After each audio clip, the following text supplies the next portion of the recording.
Happy Tuesday, everybody. Ben and Woods 97.3. The Fan. Great to be here with you on this Tuesday morning. Today is Talking Third Person Day, so Woodsy wants to let you guys know. I want you to have a great day out there. Woodsy loves you very much. Very, very much. Paul finds that pretty funny. Paul is, Paul does find that funny. Ben does as well. Paulie Reindl is our executive producer of the program. Good morning, Paulie. Paulie says, hey, how you doing? Everybody's doing great. Ben Higgins. How are you?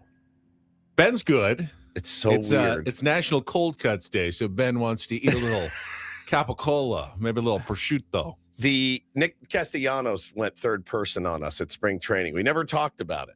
That's right. But he went third person in our interview with him, and I loved it. I thought it sounds cool when he does it. Doesn't sound good when I do it, or when Paul does it, or when you do it. When Nick does it, it sounds good. He says, nah, it's when Nick gets in a little bit of trouble. When Nick gets up there and starts thinking about the swings and all the numbers, that's when Nick gets in a little bit of trouble. I thought it was so great. No one could do it like the great late Ricky Henderson. Yeah. Oh, Ricky was the best. Ricky got 10 years. It's amazing. Oh, Ricky got 15 years. Whatever that urban myth is, but yeah, he did it all the time. Welcome in, everybody. Hope you guys are having a good Tuesday morning. It's a little slow out there in the sports world right now. I'm getting charged up for the WBC.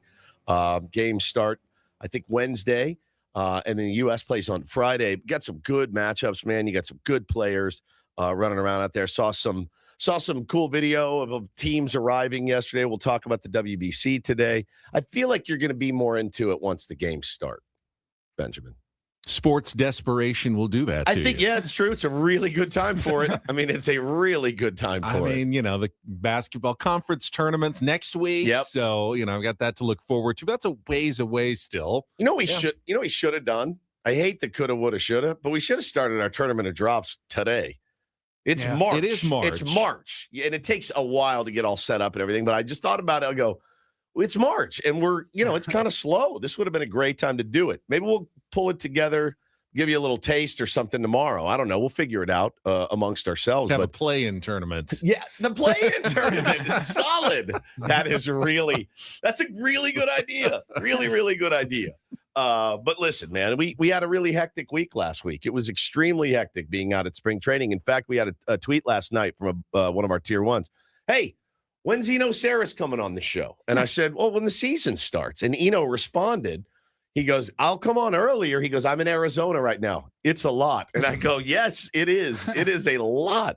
It's pretty, wears you out. And I imagine Eno probably even does more than we do when we're out there. He's running around probably to multiple different camps. And I'd say we have a more intense 4-hour window than most That's people right. out He there. has a long but he's got a longer day. He's got a longer weeks. day. Well, we've seen Eno when he's traveling for business. He's probably drunk. He's honestly. How things get late at night for Eno. I He's mean, probably drunk, if I'm being honest with you. He goes hard like a solid business traveler should. We don't really do what we're supposed to do when we're business traveling. No, it's not, and it's not because it's business travel. It's because you can't do a morning show every day, a good one at least, living that lifestyle. You just can't. I lived that lifestyle for 20 years. This job, this career saved my life, literally saved my life. I couldn't live that way. You don't want the three of us coming in here every morning. Especially me. You've never welcome in on a Tuesday. I've got a headache. Ben, you have the best. You have never seen a bigger C word in your life than me hungover. Ever. Never. It's the worst. It's why I don't do it anymore. You tweets. You can't do this gig that way. You just can't do it, man. You can't burn it at both ends. You get every now and then, but like all the time, there's just no way. You guys have a good day yesterday? Did I have a good day yesterday? What did I do yesterday? Yesterday was Monday. It all runs together. I get it. I did. I was busy. Yeah? March is a very busy month for me. How so? A lot of Padres production. Oh, yeah. Starting to come down the pipeline. You're just on call, basically. A lot of people not honoring their own deadlines. Yes.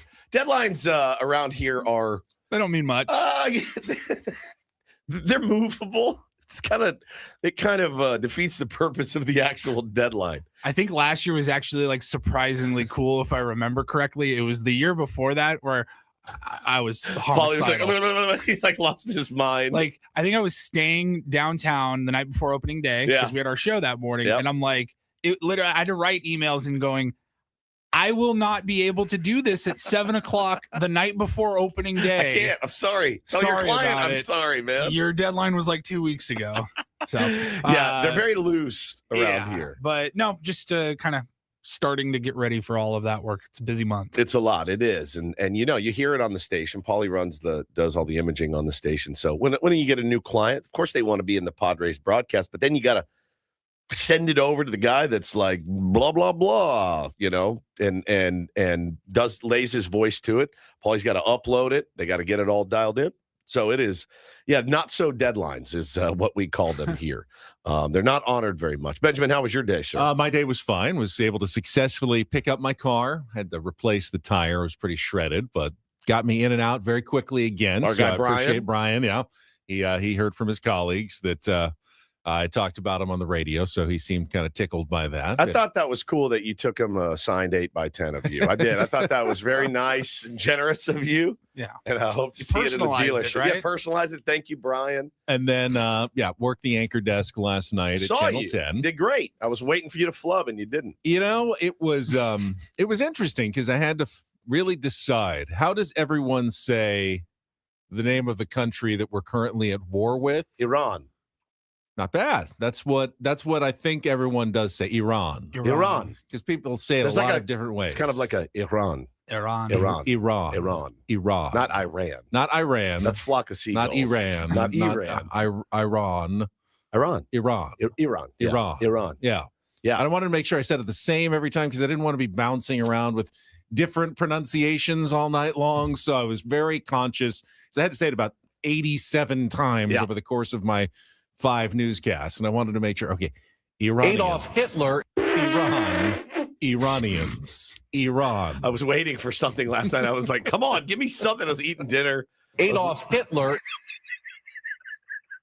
Speaking of play-in tournament, there it is right there. Like it's as good as in, dude. I think that has a bye. That actually may be a bye. I've got one of those words. You guys know what it is. Do you know the word that I struggle so badly with saying because I have to read it in spots and I say it differently every time and I don't know what to do? Remember, we did it last week. Come on. You were both in the room.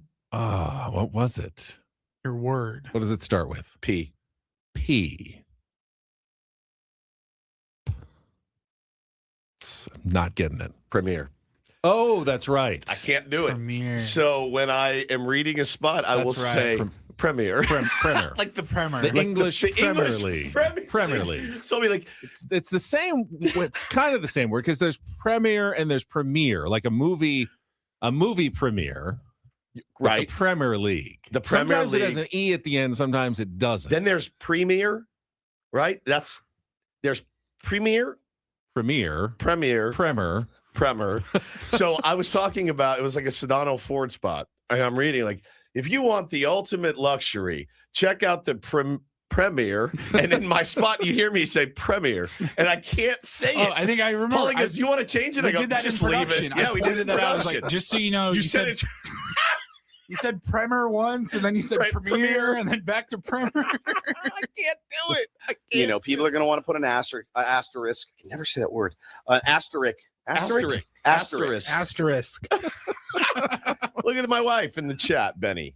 I've recently made the full-time switch to Channel 10 for news, so we see a lot more of Ben. It's great. My kids love it.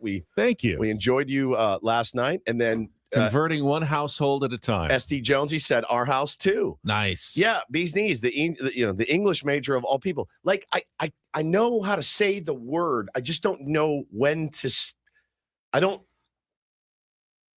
I end up always saying premier instead of premier. I'm not actually sure. Are there multiple different pronunciations, or is it simply the British pronunciation versus the American pronunciation? That might be or it. Are they like two totally different words? Like a movie premiere is the first showing of the movie premiere, But not like- the movie premiere. but the like a premiere experience. No, I think like it's premiere. top tier. Is it always premiere, or are there two different words? I don't know, but every time I see it, I get the flop sweats when it's in my copy. I'm like, can we change this to another word? Because you'll hear, if you listen closely, in my Sedano spot, the one I recently did, I say the premiere, and then I'll say the premiere, the Lincoln Corsair premiere or something. I don't even know what it was, but it's just terrible. I had such a Rockwellian day and night yesterday. Rockwell, Like Norman Rockwell. Norman Rockwell. Yeah, Rockwellian. Need a massive down There we payment go. to drive a Premier Ford as our local Premier. 3 by proving you don't need a massive down payment to drive a Premier Ford as our Premier. local. What an You kind idiot. of split the difference. I kinda between did. all the You're like kind of right pronunciations. in Yeah. between. Premier. Anyway, it was Rockwellian, not Iraqwellian. Rockwellian. Cole had the got out of here, went to the gym, had a great gym session in my new gym, Dodger Love and LA Fitness, as I told you. But it was great. It was great. I work out in the meathead section. Now, I am not a meathead, but I'm a meathead at heart. What are the other sections? You've got there's a bunch. Okay. They've got the cardio section. They got racquetball. They got the just kind of the light machines. They've got the treadmills. That's They've where got I'd the be. ellipticals, right? But I'm in the I like the upstairs. I'm scared, so I'm just gonna go stretch on the mats. the top balcony deck. It's all dark. Maybe up an there. indoor track I can walk around. Maybe some nice comfortable mats to just It's- stretch it out. It's like, are there people? Do they go Like- up there? It's all dark and dank. Does up my there. membership allow me to go up there? It's so funny, Paulie, because I used to work out at the Y, and there is one of there at the Y. You're like, who goes up there? Are you guys okay? Hey, you can come down here. Nobody's gonna judge you. So you're down in the actual like the weight benches and so- the free weights, the meathead Yes. section. So I Okay. go to the meathead section. It is tucked back in the corner, and let me tell you, I am by far the skinny fattiest guy back there. Okay, like Is how can you be the skinny? I'm skinny fattiest? fat, dude. That's Skinny what I am. fat. Listen, I got skinny ass legs, I got skinny ass arms, I got a fat belly. Skinny in the wrong places, Yes. fat in the wrong places. So I'm back there in the meathead section. And now listen, I told you guys this the other day. I am literally at heart. I'm a meathead. Like I have creatine every morning. I miss my supplements when I'm gone. I love to lift weights. I love it. But I go back there and I don't look like they do. I don't look like them. And I don't lift the same amount of weight. And I don't care. This guy is leaning over a bench. He's got like 80-pound dumbbells and he's doing concentration curls. And his biceps are like this. I have got 25s and I'm doing hammer curls sitting down. I'm like, yeah, buddy, let's get it today. all the It's work, so all the funny. expense, all the inconvenience, Yes. none of the results. None of the results. Absolutely zero of the results. But I love the section. I love it. They're grunting. They stare at themselves in the mirror. They're like, ugh. So I love the clank of the Yes. of the bar hitting the rack again. the culture back there. I love it. Nobody talks to me. I don't talk to them. They kind of congregate in a group, which is fine. I don't want to be in anyone's group. I like to go by myself and do it. So I had such a good workout. I was so happy with the results. Then I left and I went home and picked the kids up from school, picked up Bo from school. And then we had a baseball practice for an hour and a half. And it was fantastic. It was one of the best practices I think I've ever had. It was great. Everybody played well. We got our first game this weekend. Then I came home, my wife, my beloved wife, make a big deal out of it because it doesn't happen often. But I walked in to an actual dinner on the table when I walked in from practice, which was such a treat. It was chicken breast, green beans, and potatoes. And I went, is the meathead meal. I love the meathead meal. And I go, this is just as good as it gets. Got the kids showered, hit the sack, did a little card action, as you know. Sold my very first card on eBay. I'm awaiting. Congratulations. I'm awaiting payment right now, but Have we'll you see if it broken goes even through. now? You're good? We got not a little quite. work to do. Okay. We got a little work to do. My wife just told me to STFU. It is a rarity that dinner is on the table. We've been together a long time. I can count on Again, I will 3 fingers. How many times dinner's been on the table when I walk in the door? Not something I expect. I usually do most of the cooking, but it was just nice to walk in. It was a treat. It was a nice treat. I opened the door and I went, oh my God, she's made something. And it was delicious. She crushed it. So it was Rockwellian. It was and then the beautiful sunset last night. It was just a perfect evening. I got a little color in my face. And then I woke up to the blood moon this morning. Did you guys see the blood moon? I heard about it. I saw some social media pictures, but I didn't see it myself. Briefly, like through clouds. It's got about a partial eclipse that turned the moon reddish. It was. We walked out together this morning. She walked me to my car, and we looked at it. It was spectacular. Now she was up hours before me and got an even better picture of it. But it was badass. So I'm in a pretty good headspace this morning. Nice. Yeah. I have a weird thing that's been happening to me the last few days. Ever since we went to spring training, do you ever have like a song that follows you around? Every day of my life. Really? Yeah. But not one that you picked. Oh, like no. I heard it twice at spring training. I'm not trying to listen for it, and then it just keeps popping up. Oh, that's happened before. Like on TV, and then I hear it again. But it's not through the desert. No, that was in my own head. This was not in my head. It's not even a song It's not a bad song. It's just a really old song, and I heard it at least 2 times when we were in Arizona, and I've heard it like 4 times since we've gotten back, and I don't know why it would be playing all over the place. It's "Long Cool Woman in a Black Dress." And a long, cool woman in a black dress. I just can't get away from it. It's not on any of my playlists. I don't listen to it, but I have heard it at least 6 times in the last week. There's no way. I think it's scientifically impossible. You got a bone to a woman in a black. Oh, that song. Is that the one? It's everywhere in my life. It's everywhere in my life right now. God, makes me want to cry. She was a long, cold woman in a black dress. Oh, it's so 1971, the Hollies. I don't know why 55 years later, 6 times. I can't get away from it. That's almost as bad as "Ain't That Tough Enough" from the Fabulous Thunderbirds or whatever. That song's just following you around. Yes. Where? It started when we were at the complex. It played at least once, and then I was somewhere else. Who was playing that at the Arizona I Sports don't know. Cronenworth. It's just been everywhere in my life, and I don't know if I'm just now like listening for it, and I just keep hearing it. Did you see it on the radio? Or did you hear it on the radio? No, it's usually like playing like over a speaker somewhere where I'm just walking around and there it is again. I can see it playing at Chompy's when we were sitting there for lunch. Might have been there. Yeah, God, I think it was. Yeah. It's just kind of fun. It's weird. I'm with you, McKee. I always think it's CCR. Always. Yes, 100%. It sounds like CCR. Yeah. What a weird song to be following Really somebody. weird. I had it for years. Wonderwall was every time I got in the car, Wonderwall was on, but I think that was just a symptom of the time. They just played it a lot. This one is not a symptom of the time. There's no reason for that song to be playing constantly symptom of in my life. 4 decades but ago. now I hear it so much, it's now randomly just popping in my head. Oh, now like I'm when dead. I get up in the morning, long cool woman in a black dress. It's like, stop. I'll be in the gym today. I did a long cool working for the FBI. So bad, dude. It's such a bad song. Temperature started to rise. She was alone. I just can't get away from it. Now everyone else in San Diego screwed everybody. It's gonna happen in their head too. Yeah, was it in a movie?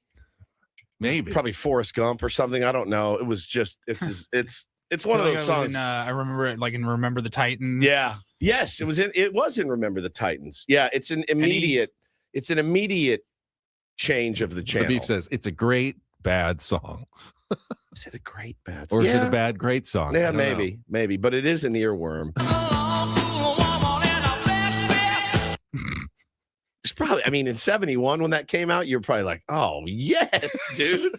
These Hollies kick ass. But I think it's been 40 years of it, and I think we're over it at this point. And it is a random song to be following very random in the year 2026 to be following me around. That's so good, Ben. That is so good. Now no one's going to be able to escape it for the rest of the day. Everyone be listening. Tell me why it's being played all over the place. Is it in a commercial and I just keep it just keeps popping up. It's like when we talk about like hot wings on the show. Everyone's like, "Well, guess what I had for lunch?" It's just work. Hey, advertising works. Businesses out there, it really does. So the Hollies, you're welcome for the little bump on Spotify that you're going to get today. Those 6 cents will go a long way for you. For But any member of the Hollies who may still be with us. correct. So I don't know much about the Hollies, to be honest with you, but Which is rare for you. it is. But it's probably because I hate it. That's a big part of it. I like it. I'll do some research, but I really didn't. I don't think Those I've are really still ever liked active. it. Are they? Yeah, Playing according to their Saquon Wikipedia, Casino at at least. some point, I'm sure. Right. Circus Vargas, perhaps. No, that's a good one. That's a real good one. Let's get cranking. All right, let's get going. We'll start by talking some Padres when we come back. Michael King, a little up and down yesterday. His performance at spring training, second start. We'll talk about that and more. Set the menu for the Tuesday edition of Ben and Woods. We got some college basketball tonight as well. All of that coming up after our first check of traffic with Kelly Danick. Ben and Woods on San Diego's #1 sports station, 97.3 The Fan.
He just, here, I'll show you a little. Just a little. Please just don't. a little bit. What hurts on you? Nothing at all. A little bit. Nothing. Now, So let's say whatever you're about to touch is the only thing. Let's say It's gonna hurt. Right? All right, yeah. Okay. Pretend your knee hurts. Pretend your knee. It's going to in a second. Right here.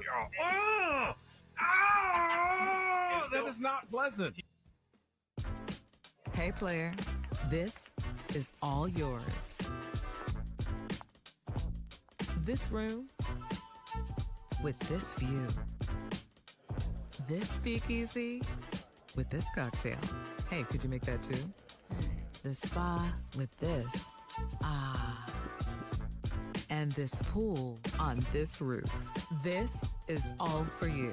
The all-new Humul Casino Resort, now open.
He just, here, I'll show you a little. Just a little. Please Just a don't. little bit. What hurts on you? Nothing at all. A little bit. Nothing. Now, So let's say whatever you're about to touch is the only thing. Let's say It's gonna hurt. Right? All right, yeah. Okay. Pretend your knee hurts. Pretend your knee. It's going to in a second. Right here. That is not pleasant. Hey player, this is all yours. This room with this view. This speakeasy with this cocktail. Hey, could you make that too? The spa with this. Ah. And this pool on this roof. This is all for you. The all-new Hamul Casino. Our friend Sam Nair has deduced at least one major component of my long, cool woman fixation. Yeah. There is a new series that is debuting on ABC called R.J. Decker. And there's commercials being played, and it is in the trailer. So when I'm anchoring and a commercial comes on, I'm not really paying attention, but I've got it in my ear. There it is. And I'm not watching it or thinking about it, but it keeps popping up in my ear without me even knowing it. Subconsciously. While I am The intro while goes I'm anchoring pretty the hard. news. That intro goes really hard, actually. I like That's that. a good intro. Not bad. And then he starts to sing, and it kind of makes me nuts. But listen to each their But I own. know I've heard it other places. Hold on. Saturday night, I was downtown Working for the FBI. There's a Fed. He's a Fed. Okay. So he's like a spy, and he's looking for the long, cool woman in a black dress. Right? Sounds right. Okay. I'd like to do a Sitting segment in where a nest of bad men, whiskey bottles piling high. Okay. Bootleg and boozer on the west side, full of people who are doing wrong. Just about to call up the DA man when I heard this woman singing a song. A pair of 45s made me open my eyes. My temperature started to rise. hold on, a pair of 45s. Her breasts? No, I think it's guns. Oh, pair of 45s. Yeah. Okay. I thought She you were was talking a about her long, boobs. cool woman in a black dress. What a 5'9", like height, beautiful, tall. With just one look, I was a bad mess because that long, cool woman had it all. Oh, maybe I like it now. Intrigue, a lot of intrigue, and So there you go. I love it. So that's why. So it's just creeping in your dome every night as you're working. Yes. Got That's it. part of it, That at makes least, for sense. sure. It makes sense. All right, coming up on the Tuesday edition of Ben and Woods. We're going to try to have some fun today with our regular features like Don't Do This, Take on Woods, and the Rindle Report. Sammy Levitt will check in from spring training with us in our 9 o'clock hour after Craig Stammen meets with the media today. But let's just jump right into yesterday's game. Hopefully somebody asked Craig Stammen what the hell's wrong with his baseball team right now. That's what I want to know. So Uninspired. yesterday, They lose again. Yeah, lost again. I'm so turned off by this 7 team's spring performance. Actually, that I watched didn't even two. watch. I was able to watch most of the game yesterday. It was on TV. Jesse and Tony calling the action, Padres.tv. And you saw some good and not so good from Michael King. It was his second start of the Cactus League. And in the first inning, just seemed like he was a little off. And he said so afterwards, just the mechanics didn't feel quite right. Yep. Hung a changeup to Tyler Soderstrom, who knocked it clean almost out of the stadium Was that a for a changeup? 2-run home run. Yeah. It looked like Inside changeup. looked like a little two-seamer that didn't seam at all and just floated up there. And God knows I've thrown enough of those in my life to know what that feels like. And he just dropped the head, and it was gone. Yeah, but then he came back, struck out the next 3 guys, Yep. and you think, okay, there's Michael King Yeah. for you. And then he kind of got BABIP to death with 2 outs in the second, had ground ball single, line drive single, full count walk, and then another ground ball single that scored 2. So now you're down 4-0. They take him out because that inning's starting to go too long. They don't want to keep him out there, but they bring him back in the third and gets I think a double play grounder, and that was it. So not a particularly great effort for Michael King. I think he looks kind of rusty, which is to be expected, given he hasn't pitched at least fully healthy in, about 10 months since, he went down with the nerve injury. When he came back, he wasn't quite Michael King. He talked about that as well, that he pitched through quite a bit of knee pain. Yeah. Had the injection, the cortisone injection. He was always worried, like every time he pitched and every time he stepped, is that knee pain going to just, am I going to, feel that every single time I step? He's healthy now, but clearly got a little ways to go before he locks completely in and gets back to being Michael King. With his, I would say, fairly unorthodox delivery, he's a crossfires against against his body. if his mechanics don't feel right, man, it probably bodes for a poor day for him. And it's hard. Like, you don't see a lot of guys start closed and end closed. Like just completely walled off, showing his number to the hitter every single time. And it's a different way. And if he doesn't feel locked in, it is you get results like that yesterday. And listen, the A's are a good hitting team. Listen, I saw some of the highlights of Leo Dallas DeVries, who was our number one prospect, and I believe it's the A's number one prospect. I believe he's the number one prospect in all of baseball, maybe right now, or he's at top 10 at least. He looks slick. He does. He does look like he's going to be a star in this league. Had a couple singles, made a unbelievable play on a ball hit up the middle.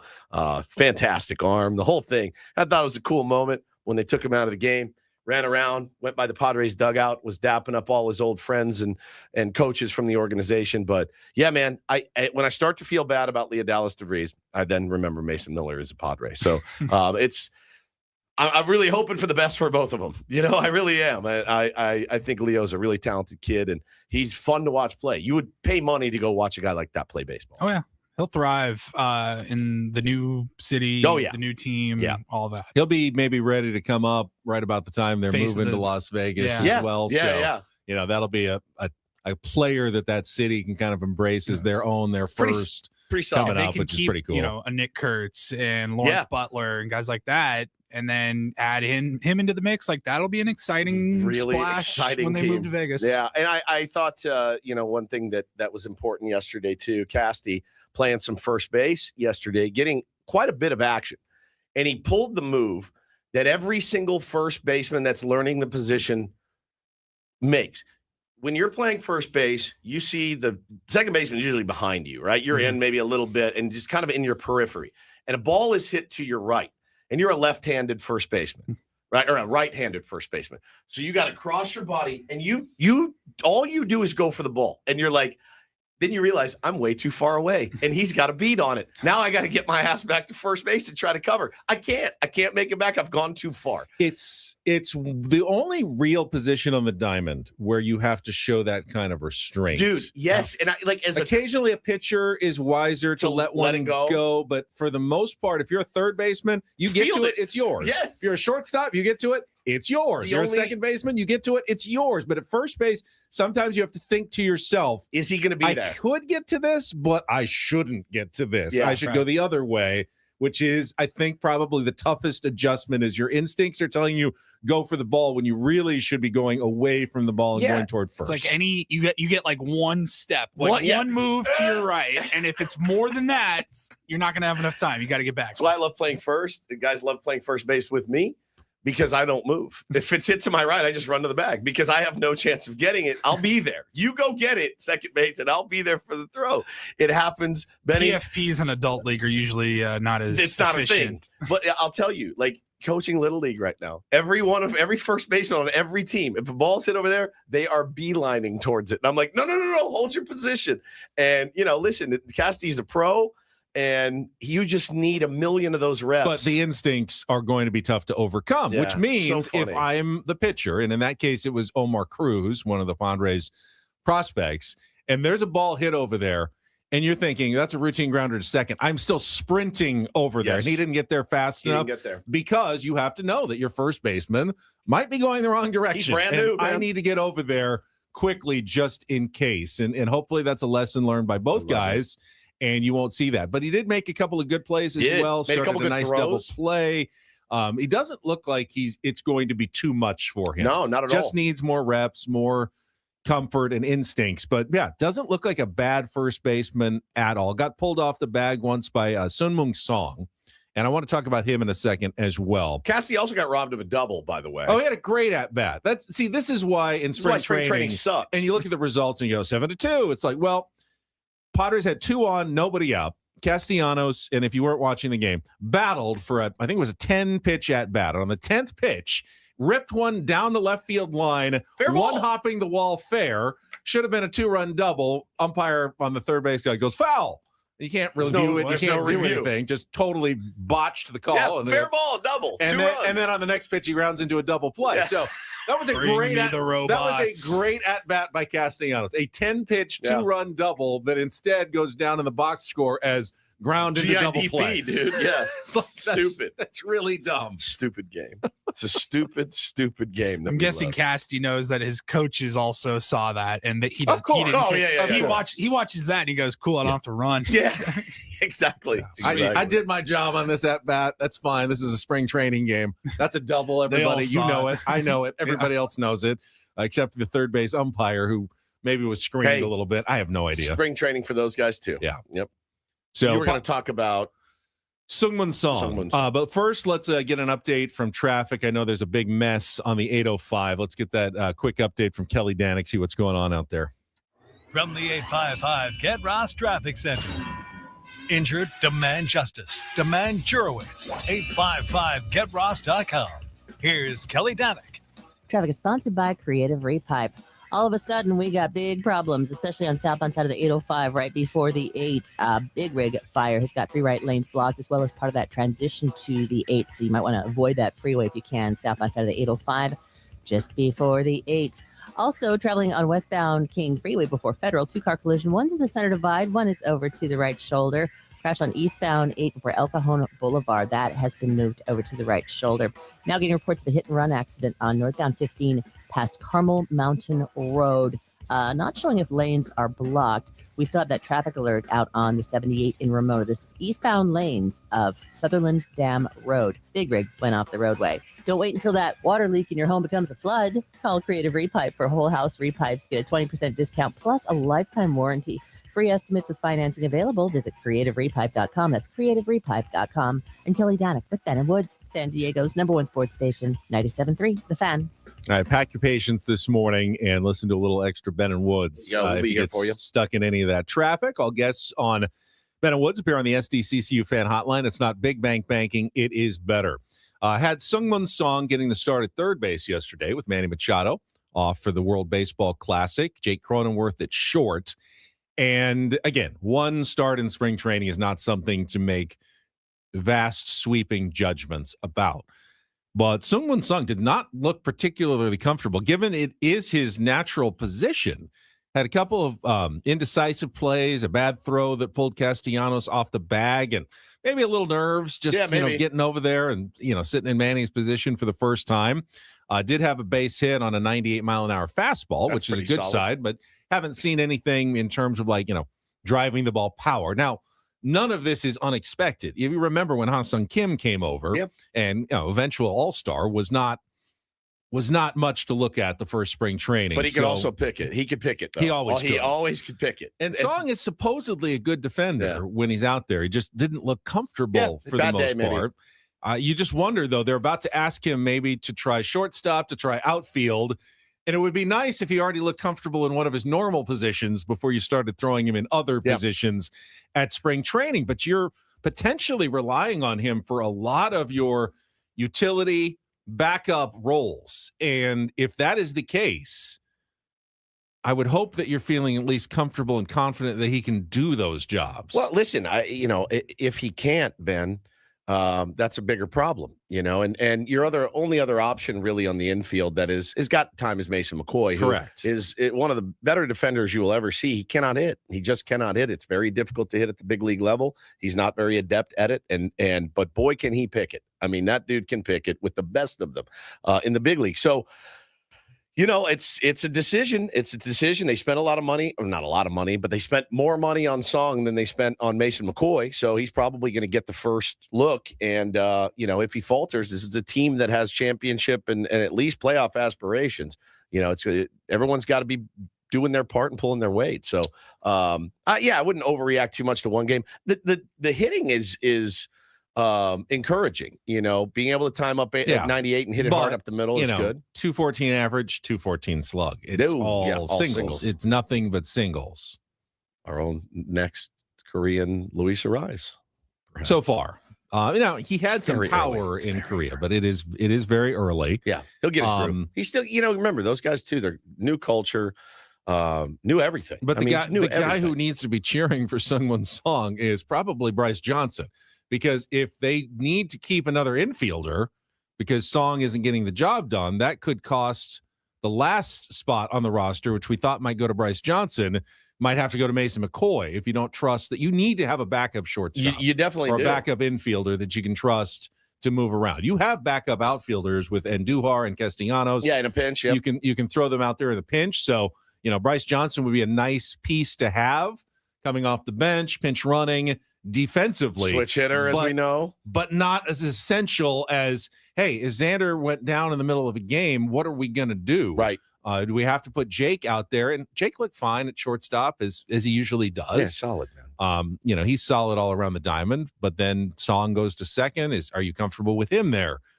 I just, I'm taking a wait and see approach right now with Sungmin Song. Yeah, and listen, I'm taking a wait and see approach with every single player on that team right now because the season doesn't start for 3 weeks. I'm not going to get upset about spring training results right now. I think it's fine to highlight the positives. Logan Gillespie came in, struck out the side.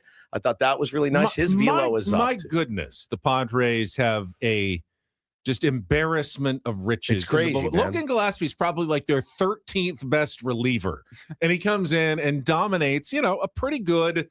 A couple of guys had come out, but they brought some real guys with them, and he went 2 2/3, 3 strikeouts, no hits, and he has like zero chance of making this team. At least out of spring training, zero chance of making the San Diego Padres. Should Logan Gillespie be looked at as a starter? Should they be? They're stretching him out a little bit. If you don't have other options, he's another guy that maybe the Padres need to be looking at, converting into a starter because you have too many good relievers. It's the one team that has that problem in baseball. Yep. You have too many good relievers. And even the best, even the guys like that would easily be making other teams like Logan Gillespie have no chance at cracking the Padres bullpen to start the season. Well, and as far as the roster goes, man, it's I just don't think there's a lot of room. Like Gabe asks in the chat, when do we start looking at Jose Miranda as making the team? Who is it going to be for? It's not going to be for Castellanos, right? I think is he your backup infielder? He can only play first, though, right? I don't know. We are in desperate need of catching help, as it turns out, for the San Diego Padres. Blake Hunt has an oblique injury, so he's out. And I don't know what they're going to do. We keep adding journeyman pitchers, but I think a journeyman catcher needs to be next on the roster for A.J. Preller. I'm sure he's working it right now. Gabe Velasquez says Jose has played third and short. Hey, he doesn't look like a shortstop, does he? Jose Miranda. I'm sorry. So yeah, Christian Vasquez is out there still. They got to do something because their third option. You need injured. more for spring training, like bodies. Yes, I don't know that you need more catching at the season necessarily, but maybe. I've been. Who's the guy? He actually has hit pretty well. He didn't play yesterday. Who's the other catcher? Rodolfo Duran. He's actually looked okay in a couple of opportunities. Not that I think he's going to beat out Luis Camposano as the backup, but if at some point someone went on the injured list and you needed to bring him up for 2 or 3 weeks, might be an internal option that you have during the season as a potential third catcher or backup catcher. Tyler with a pretty good point here. He says Logan Gillespie has been named the 5th starter in the Padres rotation. Would be like the equivalent to Craig Stammen has been named the new Padres manager after all of the arms competing in spring training. It's very good. By the way, congrats to Tyler and his wife. They just welcomed a baby girl onto the planet here recently. Tyler, one of our biggest tier ones. Oh, congratulations. Picture of him with his new baby yesterday. So congrats to the Ellison family. Congrats to Jason Adam. Yes. Who also welcomed baby girl number 5. So we asked him to the Adam family. Remember, he the Adam family, by the way. The Adam family. I asked. Oh, Tyler said not yet due in April. All right, sorry. I thought I saw a picture of him with a baby that said "girl dad" on it. So I guess I assumed he was right though. Jason just assumed. Jason thought he goes, "We're not going to find out on this one," and he goes, we'll see what happens." And it was a girl. It was a girl. Again. 5 for 5. All girls. All right. Sorry about that, Tyler. He said he was just getting ready. He had the baby carrier on, and he said, "Girl, dad." So sorry that I assumed that you've had just your an child. Empty baby carrier. Empty baby carrier. So my bad. Sorry. It's good to get some practice in. Yeah, it is. It is.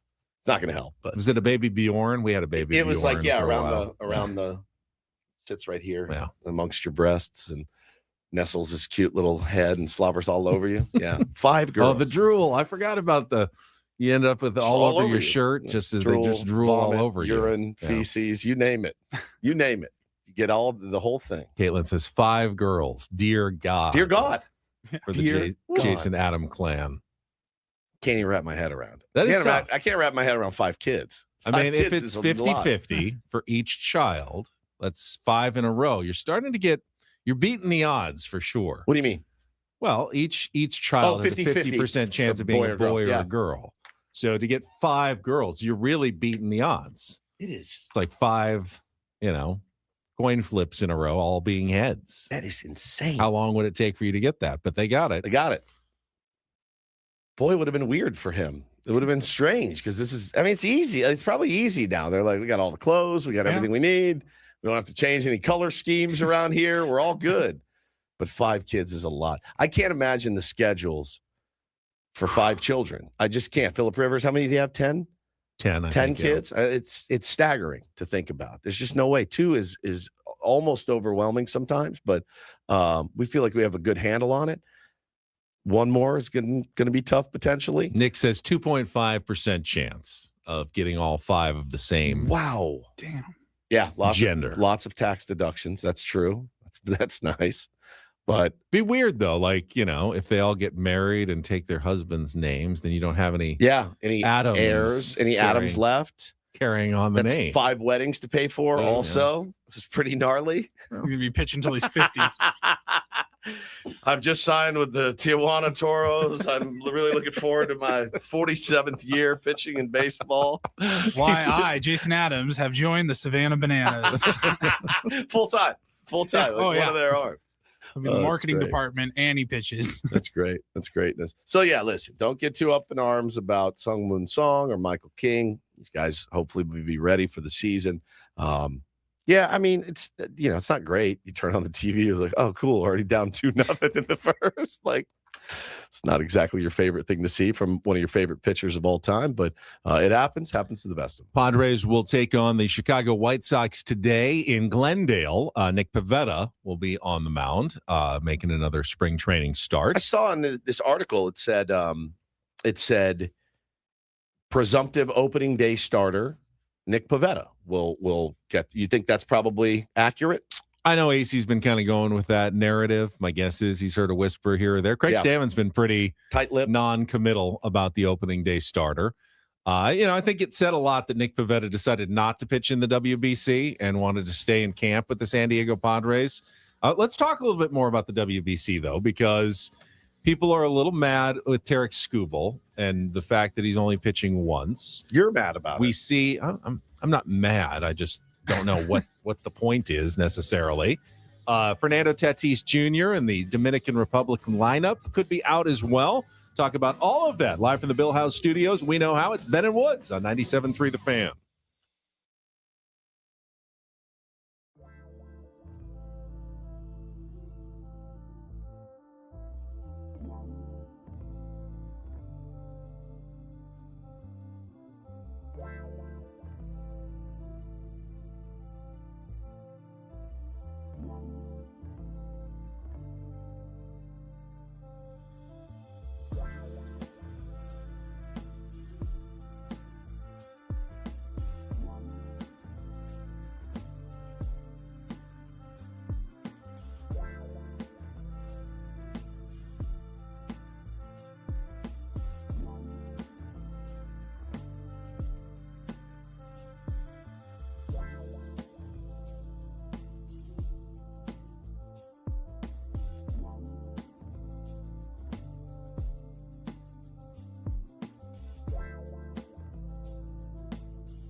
Should see Mason Miller on the mound today for Team USA. Let's go. Going to take on the San Francisco Giants in an exhibition tune-up game for the WBC. Paul Skeens getting the start, but Miller expected to get an inning in relief somewhere as they play and get ready for their first game in Houston on Friday. And the starting rotation is out for the opening round matchups for Team USA as well. At least Mark DeRosa has a tentative rotation set for the 4 pool play games for Team USA. Game 1, Logan Webb against Brazil on Friday. Okay. Game 2, Tarek Skubal versus Great Britain. Okay. Game 3, Paul Skeens versus Mexico. And Game 4, I love Paul Skeens. Tentatively, Nolan McLean versus Italy. I guess McLean's been battling illness, so he hasn't been able to join the team yet. So that one's going to be subject to change. But that's the initial starting 4 rotation for Team USA in the World Baseball Classic. Yeah, that'll play. That'll play for sure. I know you're still upset about Tarek Skubal, and you're not the only one. A lot of people I saw yesterday upset that Tarek Skubal is going to throw 55 pitches-ish against Great Britain. Wondering. Ben was mad. He was mad this morning. Why did you DM his wife and yell at her? And yell at her about it. That was mean. That was uncalled for.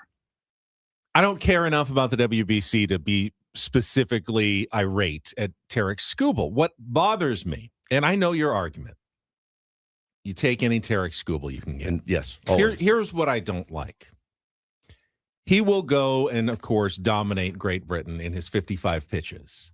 But he's putting nothing on the line. If Team USA wins the World Baseball Classic at the end, then he'll get his medal and everyone will say, yay, you were part of Team USA. If they lose, he'll have nothing to do with it because they'll have lost to a better team like the Dominican Republic or Japan when he wasn't there helping the team. So he's putting nothing on the line. He's getting basically a spring training start against Great Britain, the way Joe Musgrove is getting a spring training start against Great Britain. There's no chance, I don't think, that Great Britain could possibly beat the United States with or without Tarek Skubal. No. So he's really risking nothing to get the glory of winning the WBC at the end if Team USA wins. And if they lose, then no one can say, oh, it's Tarek Skubal's fault because he blew it against the Dominican Republic, because he's not going to put himself on the line against any of the good teams or the players. He's trying to have his cake and eat it too. I doubt very much that's what he's trying to do. I doubt very much he's trying to skirt competition here and go, gee, I hope everybody picks me up so I can win a medal too. It's Tarek Skubal, who, by the way, probably going to get a $500 million contract from the Los Angeles Dodgers in 1 year's time. Which is fine. Then just don't pitch in the WBC. He wants to pitch for his country. Be like so Nick Pivetta and don't pitch because you've got bigger fish to fry than the WBC. I would respect that. But I kind of don't respect just going to throw one 55-pitch spring training outing essentially against Great Britain and then taking all the accolades of being part of Team USA for the WBC. Taking the accolades per se, like I don't think he's, again, skirting the competition of Team Japan or the DR or anything like that. It's Tarek Skubal after all. I know he's not afraid of them. Right. But he's not going to pitch against them. Correct. He's not going to be part of the important games of this tournament. Every game is important, right? And that's 55 pitches that somebody doesn't have to throw down the road. As somebody that's managed 1,000 tournaments, and sometimes the best pitcher, the guy with the best arm goes, hey, bro, I got to work Saturday and Sunday. Cool if I come out and throw a pool play game against a bad team on Friday night? My answer is unequivocally always, yes, please. I'm begging you. I'm begging you. So now you don't have to worry about that game. And if we win, I'll give you your ring after it's over. It's happened 1,000 times. And this is a guy, that probably works at a car dealership, not a guy that's on the line for a $500 million contract. Does Skubal have an obligation, or he only wants to pitch one game? The obligation, I think, was I want to be ready for the Detroit Tigers in opening day. Is he leaving the team or anything? Like, could he have picked any game? I don't know that he could have picked any game, but this is the game that he picked. I was going to say, maybe Ben should be more upset at Mark DeRosa. I'm pretty sure if I'm Mark DeRosa and I get one game of Tarek Skubal, but I get to pick what game it is, it's probably going to be the semifinals or the finals. It's not going to be a pool play game against Great Britain. I think if you get a chance to get Tarek Skubal, you take it. So my guess is Tarek Skubal told him what game. Like, this is the game I can play. This is the game I'm going to pitch. If you want me, this is the one. It needs to be this day it's probably not the opponent. I don't think it has to be Great Britain. No. It was probably That like, day. hey, that Saturday or whatever it is. That's where I can go. That's what goes in my normal build up for the season. Yep. I'll be at about 55 pitches. That's what you can have for me, and that's it. I'm done. I'm going back to Tigers camp after that, which is I don't know why anybody's worried. We've got portly Clayton Kershaw. I saw him throwing yesterday. How do you look? Chubby, honestly, like chubby. I didn't see the velo or anything, but so we'll be I fine. assume Clayton Kershaw then slots into Tarek Skubal's second start Maybe. against the Dominican Republic instead, where he gives up, 9 runs in 1 inning. Sounds good to and me. the tournament's over. And you're complaining about this. Why? On what planet would you complain about that? That's awesome. I mean, look, it's a weird tournament because here's the thing. I'm rooting like crazy for the DR because I love those guys. I'm rooting like crazy for US because I love those guys. So it's very weird. I don't have that line drawn in the sand. Again, I wouldn't be mad at Tarek Skubal for not pitching. I respect the heck out of Nick Pivetta for saying, no, I'm not going to pitch for Canada. I need to get my work in. Yeah. This is a huge season for me. If Tarek Skubal had said the same thing, I would be absolutely fine with it. But I feel like it's weird. You're mad at him for actually pitching. I feel like he's trying to get credit without putting in the full work that the other pitchers and other members of his team are doing. I mean, again, I don't know that it's the credit. It's the medal, right? I don't think that. I think it's I wanted to wear the USA across my jersey. This is the only time I can do it. So if you want me, now again, if he pitched it to Mark DeRosa's, you can have me for this if you want me. Obviously, Mark DeRosa agrees with me and said, dude, yes, we'll take you whenever we can because Mark DeRosa is very smart and knows that 55 pitches of Tarek Skubal is better than anybody else he's running out there against Great Britain. So that's for me. I don't know what everybody's up in arms about. I think it's insane. I think it's awesome. And I think we have, enough firepower down there to get the job done without him. I just don't understand. If he was willing to do one start, why not throw a spring training game this week for the Tigers and then join them for the knockout round? These guys are routine oriented. They're routine based. This throws off his routine altogether. I think, again, his manager said, yeah, bring it. I think, and again, like Dub says, maybe he wants to pitch a more competitive game than a spring training game. This will be that, even though it's against Great Britain, it's still a more competitive game. Not the most competitive game against Japan or the Dominican Republic later in the tournament. And again, I don't think he's skirting. I don't think he's scared of it at all by any stretch. So I would like to get the explanation as to what SD said, why and how this decision was made. So him making one start frees up Skeens or Webb for a different game after pool play. Absolutely. Again, it's those innings you don't have to cover as the skipper because 55 pitches, 60 pitches, whatever it's going to be.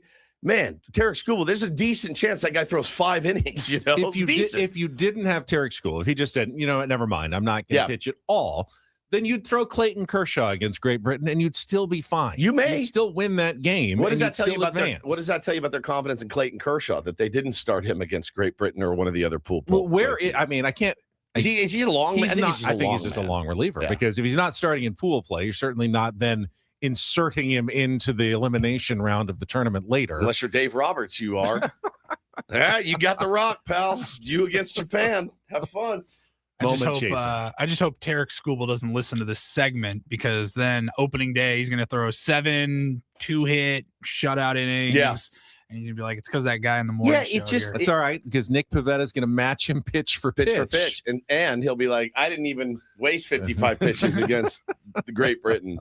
I don't know. Like, this is a good point too. He's obviously not underestimating Great Britain. They got some big leaguers on that team too. So he's going to go out and do his best. And we're all going to be rooting. You're all going to be rooting for him. I think in pool play of any tournament, you're just trying to win. Trying to win a game. Trying to move on to the next round. Move to the next round. However you got to get there, you got to get there. And if that means throwing your best pitcher against maybe a much lesser team. Dude, I've done it 1,000 times just to get the job done, man. And we'll worry about the weekend when we get to the weekend. Yep.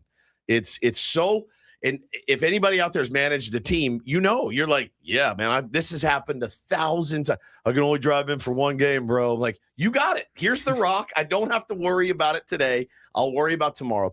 So, I'm so excited for it though. You saw the reception that Toddy and Soto and Manny and all those guys got yesterday. Did you see that? Soto running around, the kids losing their mind. Soto, I saw that, yeah. It was so rad, man. I saw it's so him passionate. and Tatis in the batting cage just putting on a display. Somebody tweeted, wow, imagine these guys on the same team. They would be pretty deadly. Like, oh. How could that team ever, I don't know, miss the playoffs? Miss the playoffs with those two guys at the top of the order.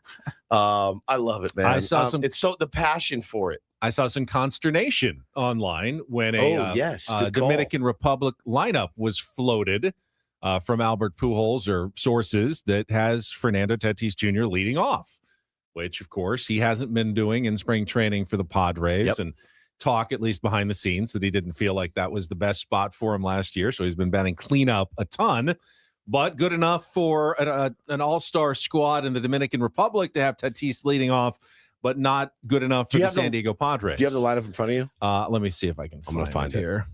It's so good, you guys. So I saw the same thing, and I saw people like, oh, look, Pujols knows. He knows exactly. Yeah, I got it here. So Tatis leading off in right field, Ketel Marte batting second at second base, Juan Soto hitting third and left, Vladimir Guerrero Jr. batting cleanup at first base, Manny Machado hitting fifth at third, Junior Caminero DH batting sixth, Julio Rodriguez center field batting seventh, Austin Wells behind the plate batting eighth, and Geraldo Perdomo at shortstop batting ninth. Oh, my God, you guys. That lineup is disgusting. Now, in that lineup, Ben, leadoff is absolutely where that kid should hit. In our lineup, where we probably need him to drive in runs for this anemic offense we had last year, 3 or 4 may be better. I tend to lean 3 myself, but in that lineup, look at your run producers behind him. Vladdy in the cleanup, Manny, Junior Caminero, Julio Rodriguez, mind you, in the 7 hole, which is it's an embarrassment of riches for that team. I think that that's lineup is that is a valid argument that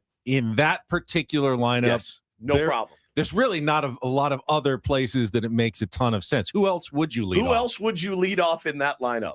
I just don't know. It feels like it has to be Tatis in that lineup. It's a perfect fit. Now, if you wanted to go conspiracy theory, Albert Pujols interviewed apparently for 9 hours for the San Diego Padres managerial job. He didn't get it. They gave it to Craig Stammen. And he's like, yeah, watch this. Lead off, Fernando Tatis. Where you been in? 4? Oh, that's weird. All right. You want to play shortstop too? Yeah, could you imagine? He's the starting shortstop. Craig Stammen is sitting in his office going, oh, no. What did I do? What did I do? I am beyond fired up for this thing. That lineup, it makes the hair on your arm stand up. It's so good. I'm not I'm not deaf to the argument though that Tatis hitting 4th is too low. Yeah. I know you guys talked a little bit about it when I was gone. That you're giving up too many at bats over the course of the season. I think by hitting him 4th. D. Smith, I think, did the math. Yeah. It was like 57 That's what ABs. we talked about a little bit on Friday. 57 ABs it's a lot of ABs. Significant. It's significant. But man, it's almost like if it works and you guys can score more runs than you did last year. If there was just some middle ground between 1st and 4th in the lineup, like there was 2 or 3, if there was some way to split the difference and still get him up in the first inning, but not necessarily batting him leadoff. And I'm not a major league manager. Craig Stammen obviously makes a lot more money, but if he could just find a spot somewhere between 1st and 4th that exists and on the scale, I don't know. I think the thing that from our spring training trip that will live in my head rent free for the entire season is both Manny and Fernando saying we need to hit next to each other. That's when this team can be at its deadliest. So, and that's rent free in my head. Here is the issue, because I like that from both of them.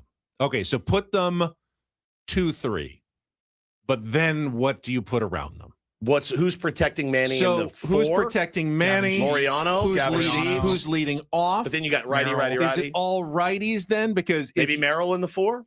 You could have Merrill in the 4, and then Xander. Then Jake has to lead off, because that's a lot of at bats for Jake. You need a huge season of OBP like he did last year from Jake to justify him leading off, because he's more of a 7 batter, in my mind. But otherwise, you're going righty to start the game. So then they bring in some nasty right-hander in the You've ninth. created that lane that, felt like, you were vulnerable to a lot of times last year. But when I saw this team in Johnson City, they did 6 lefties in a row, and they won the championship. Are you okay? Would you be okay with lefty, righty, righty, lefty? Yes.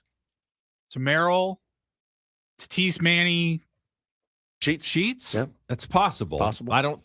Merrill leading off is Merrill, Tatis, Machado in any combination It's nasty. works for me to Yeah. start off a game. I'm with we you, haven't man. seen. I don't think Do I we've get- seen Merrill leading off in spring training yet as an option. Did we get He this? said he liked second. He was big with second, Yep, but he'll hit anywhere. Did we get the sense, and do we get the sense, Padres fans, that maybe Fernando didn't like leading off last year? Do we get that sense? He's not saying it publicly, but I'm pretty sure that he wasn't a huge fan of it. It's funny. Based on the read that I got from spring training, And I don't- can don't think he remember- thought The he guy was a looks huge and fan of it. screams leadoff hitter, but I understand if it's better, if you can get better production out of having him and He Manny screams everything. 2 and 3. He screams run producer. He screams Yeah. power hitter. He screams can every- stretch for an he extra can scream base. whatever you want him Yeah. to scream. He's maybe the singularly most gifted baseball player on the planet. But a lot of people, including ourselves, and people, I believe Craig Elston was a big proponent of him leading off, and I believe I was as well last year. Obviously, it didn't work out, and you see the offensive numbers, you go, okay, it's time for a change, and I think I'm okay having a change, and I think he's okay with having a change as well. That's a good point, Ray. Xander cannot ground into a double play if he leads off. It's a very astute just the first time point. Yeah, that's just the first go around. Hey, but listen, you could have a 3-0 lead, turn it over to the turbo pen, and you're done. But if Xander leads off, then you can't really do Manny, Tatis second and third, because then you got the righty Yeah. to start the game. So Yeah. then you have to do him third and fourth, which is what we've been seeing. Yeah. But that pushes Tatis back a little too far in the lineup. Yeah, It's- I like him hitting in the first inning. I do. I like it. I like the pitcher to go, oh my God, I got to get through. Call it Merrill, Manny, Toddy. How about that? How about Manny in the 2 hole? Super West says, I like Tatis in the 4 spot. If the offense goes 1, 2, 3 in the first, then you have Tatis batting leadoff. But if you're going 1, 2, 3 in the first, then you didn't construct your lineup that well in the first inning. You shouldn't be doing that very often. Yeah. I acknowledge that I probably put less emphasis on righty lefty than I should. Sure.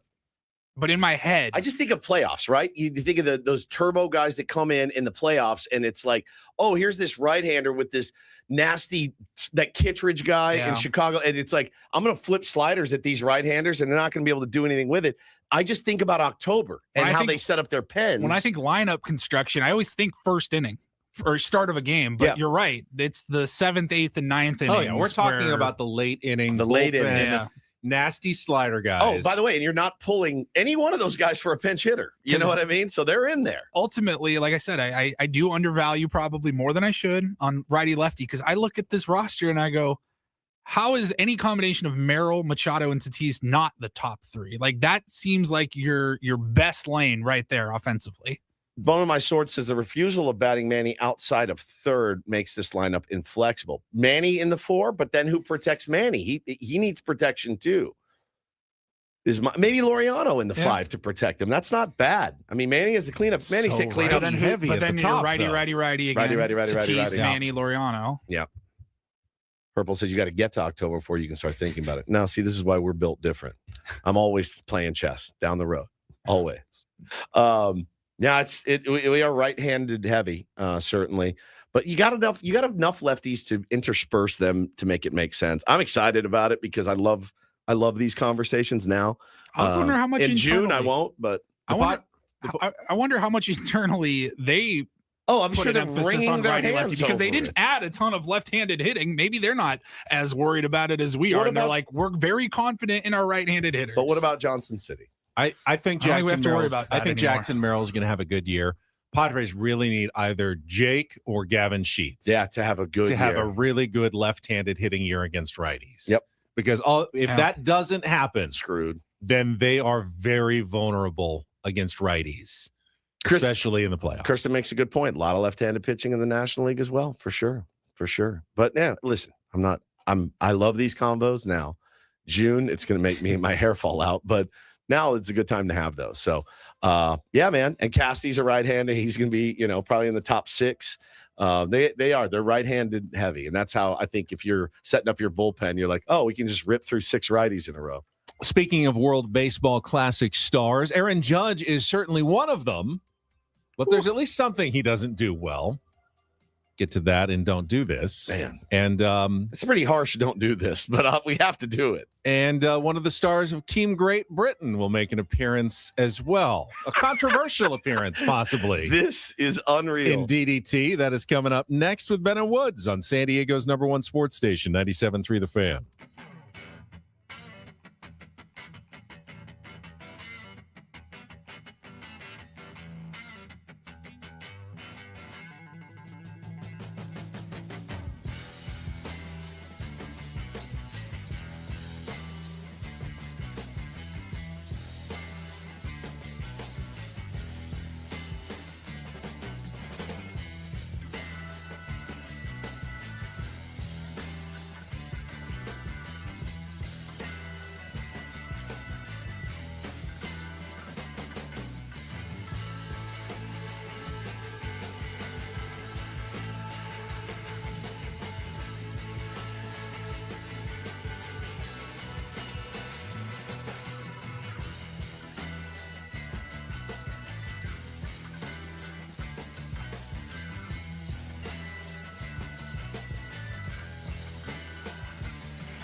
Hey, player, this is all yours. This room with this view. This speakeasy with this cocktail. Hey, could you make that too? The spa with this. Ah. And this pool on this roof. This is all for you. The all-new Hamul Casino Resort, now open.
Hey, player, this is all yours.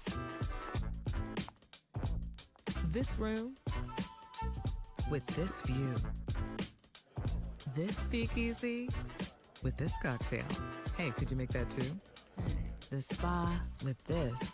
Ah. And this pool on this roof. This is all for you. The all-new Hamul Casino Resort, now open.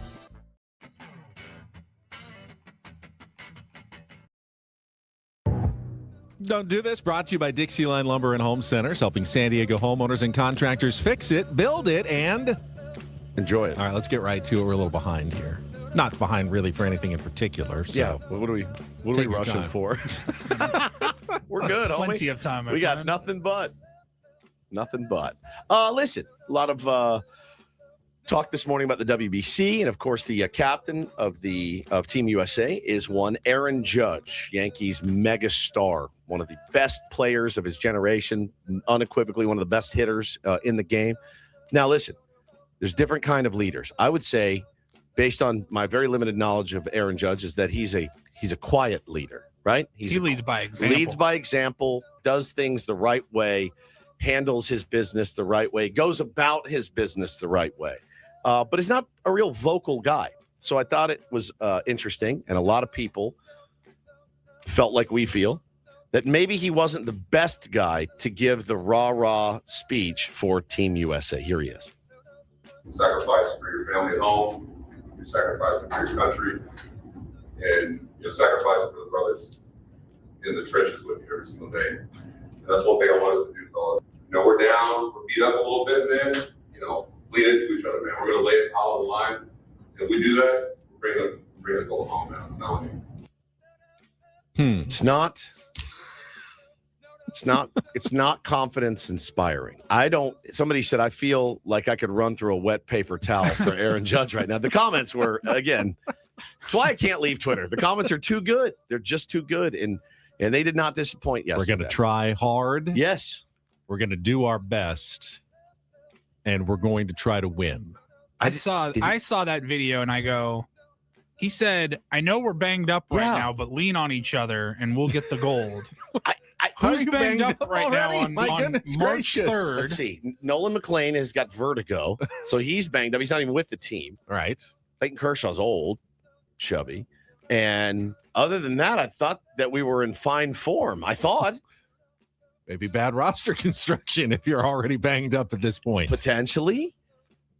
Or perhaps words are just coming from his mouth and he didn't really put a lot of thought into them. Was he saying, Paulie and Ben, was he saying if we get banged up? Like maybe. So he's projecting the view. Hey, we're in this thing. We're sacrificing for our family and our country. We're banged up. We're going to lean on each other. And if we put our heads down, we will win gold. I don't love the trenches metaphor. I get it. What he's trying to say. The war the metaphor. trenches. I say together. in the trenches. Yeah. It's not really in the trenches, but it's metaphors. You're a massive favorite by most people's estimates in this tournament. Yeah. Act like it. It wasn't bad. Listen, and that's what this person in the chat says. That wasn't even bad by Judge. It's not bad. It's not good, but it's not bad. It's just very... Who do you think could have made a better speech on Team USA? I'm looking at the roster. I mean, Paul Skeens is extremely boring. He's a personality of a walnut, my wife said. Mason Miller's quiet. Cal Raleigh's quiet. Yeah. Bunch of quiet lunch pail guys. It's possible you don't actually need a speech. Kyle Schwarber. Schwarber would be good. Mm-hmm. I can see Pete Crow Armstrong getting a little fired up. Yeah, PCA. Byron Buxton. Maybe the Bryce manager Harper. just steps Bryce in and Harper. does that. Bryce Harper would have been a good one. But he's not the captain. Yeah, listen, Aaron Judge is the it captain. wasn't a bad speech. It was just pretty uninspiring, I think, was the general consensus. It didn't bring me down. No, it didn't bring me down. Just didn't really fire me up. That's either. right. It just felt pointless. Very pointless. It felt pointless. Yeah. Like I am giving a speech because I have a C on my chest, and I'm expected to give some sort of speech, but you don't really have to be a captain. No. There's no verbal speaking requirement. I do think it's necessarily. important. I do actually think for a WBC, a tournament like that, it is important to address the team. I do. I feel like that's important to do. Guys, we're here. We're together. Let's go get this thing. Believe in each other. I'd almost be like, I don't know that we need cameras. Maybe on don't that record one. it. Yeah, Exactly. Yeah, don't maybe, record maybe it. just don't record it, and no one posts it on social media. Yeah. Because those meetings happen all the time. All the time. All the time. So that's not bad. All right, let's just get on to the last story, because I don't know whether this is a do, a don't, a combination of both. I like the combo ones. But Jazz Chisholm, who is going to be playing for Great Britain in the WBC, and what I can glean from this story is that he has left camp, come to Arizona to train with Great Britain. Again, they're playing the Padres tomorrow in a tune-up game. And while he was there, he got in a round of golf. Yeah, beautiful Arizona golf. Man. You can see on the video, and Paulie's going to play a little bit. It's a decent course. They got the the carts with the computers and all the distance finders and everything. It's a nice course. And we pick up this video on a par 4, 323 yards or something.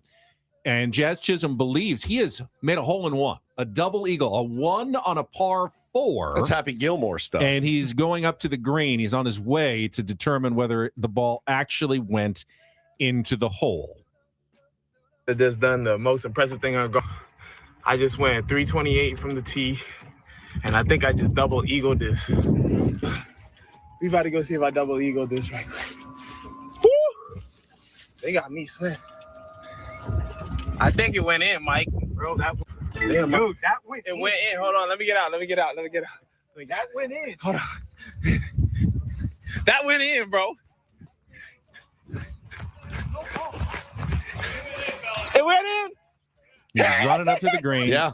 Come on. Looks in the cup, and there he pulls out the golf ball. 338. Yo! Double eagle, bro. So what's your don't do this? You don't believe him. Hey! I do. Double The eagle. excitement seems very genuine. He's like out of breath. He's a great athlete. He's very clearly excited. He's excited. I don't think he's faking it. I do have a couple of issues with this, though. Okay. First of all, I mean, Arizona has a ton of great golf courses. Indeed. He is wearing Oh boy. He's wearing a white ribbed tank top on the golf course. I know Fancy Ben. I wear t-shirts at the Goat. You don't have you to play at always the be Goat. fancy. I have never seen anyone wearing a white ribbed tank top on the golf course. Me and Paulie and Foster and I think our buddy Garcia. Secondly, We played around out in the middle of nowhere. And remember that guy had his shirt off right. the whole round. Took his shirt Smoking. Smoking, Yeah. shirt off, playing. So Okay. I'll take that Okay. ribbed tee. And over- I will wear Unbelievable. that's a bit of Fancy Ben coming out. But the other part is when he pulls the ball out of the cup, it says practice on it. It's a range ball. He hit a range Did he ball. really tee off with a range ball on a real course and make a hole-in-one on a par 4 with a range ball? Which, by the way, if you don't know, range balls don't go as far They do as, not. as That's It says impressive. practice it's on the actually side. more impressive. It does. I slowed it down to double check, Yeah. and it says practice on the side.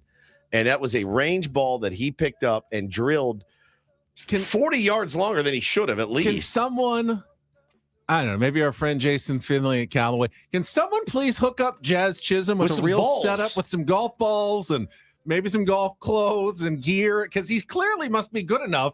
He can hit a ball 330 yards into the hole. Guy knows his golf. Guy's must have a pretty decent swing. I bet his swing, I bet the club head speed is, I bet it's unbelievable as hard as those guys swing. People are accusing me of being snobby and pretentious, and you're not wrong. Right. But most courses won't let you on. They have dress That's true. codes. Well, if you're If you're Jazz Chisholm, they might. Again, I don't know that should matter who you are.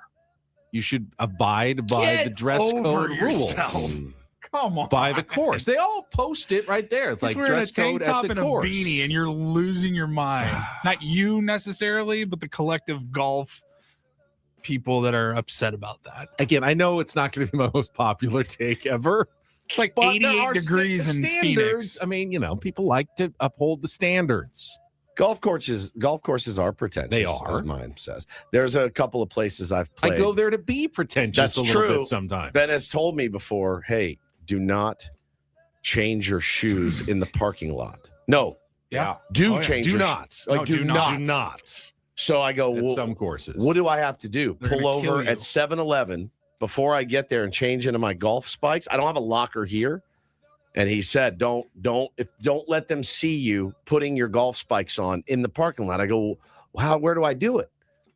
I don't belong here. I don't have a locker. So I Right. can't, like, I have my spike. I'm not wearing my spikes to work. When do I do it? You pull over at a Chick-fil-A before and do it there and then show up in your golf spikes. Our friend Jason from Callaway is chiming in. He says, cheap bastard, just buy some balls. Buy some balls. He's rich. He says that not all range balls are shorter. That's They're not true. all low flight, so he might have had a regular one. And he says a white rib tank top, that's not what he calls it, but is lame. It's unacceptable. We know I what think. people call it, but we're not going to use that Like phrase. somebody in the chat, I don't know if it's a bad word, so I don't want to say it. Says, get them, Ben. Standards are to be kept. There are standards, right? There are standards that you should abide by. And there are places where you go where, like, you have to wear a collared shirt. All right, let's say you're going to a nice restaurant, like Yeah. a steakhouse. Yeah. I mean, you want I see it in San Diego all the time, though. I was at Bob's. Yeah, I was at Bob's. disappointing. Guy walks in board shorts and flip-flops, and I'm like, all right, man. Gotta If it was bring the Jazz place Chisholm, down you a think it little was bit. But cool? if it was Jazz, I might change my opinion. Like, oh, that's Jazz Chisholm. I wouldn't think twice about it. I'd be like, that's cool. Jazz Chisholm sitting Jazz right there having Chisholm's dinner. I kind of agree with you. I mean, if I go to a fancy restaurant, I don't want to see somebody's feet. I don't. Right. Let's look at your And feet if I every go day. to a golf course, I don't want to see someone's It's shoulders. fair. I have to. Let me see. Oh, you're not wearing your flip flops. So you did yesterday. I did. notice every day because I don't like looking at other men's feet. So I wish that you would wear closed-toed shoes into our place of business. I feel like that's a standard that I would like to enforce. I can see that. You know? Yeah. Right?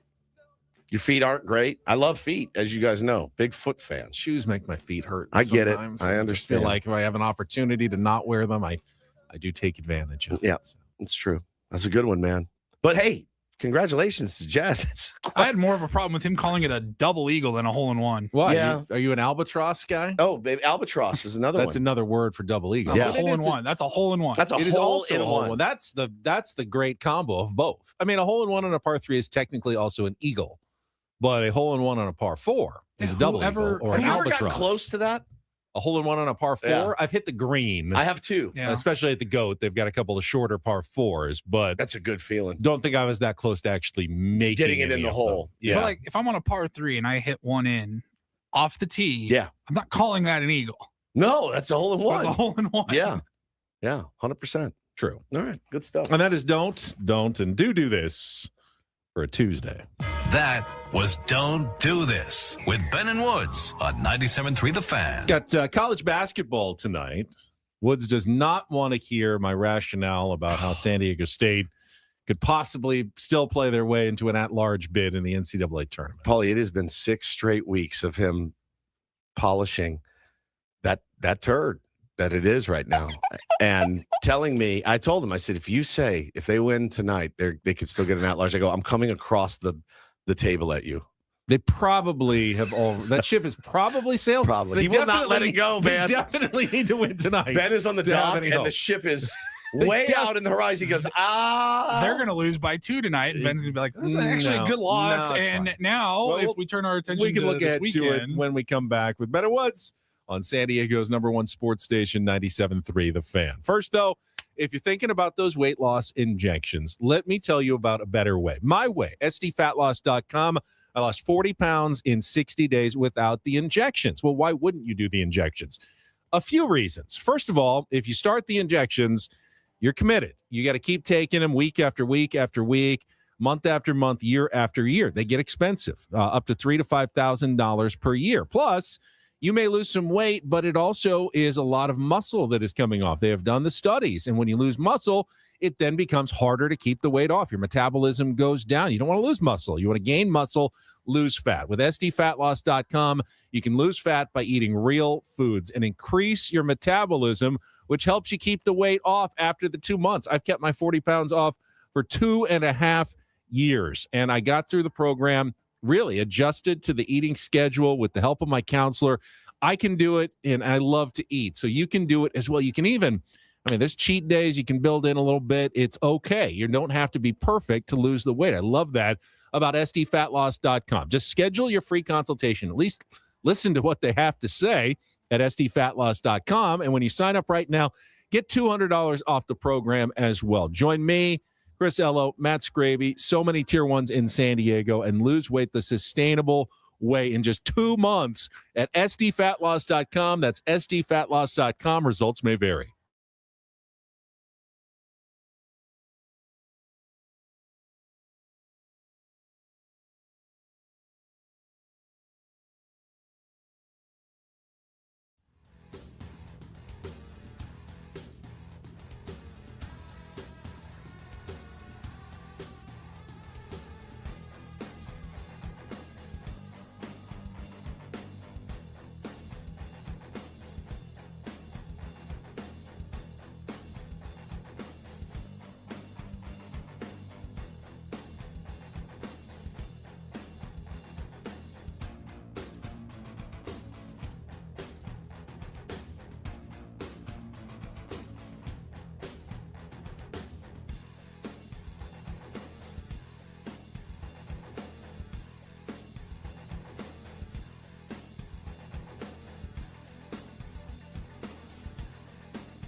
He just, oh, here, I'll show you a little. Just a little. Please don't. Just a little bit. What hurts on you? Nothing at all. A little bit. Not that now. So let's say whatever you're about to touch is the only thing. Let's say It's gonna hurt. Right? All right, yeah. Okay. Pretend your knee hurts. Pretend your knee. It's going to in a second. Right here.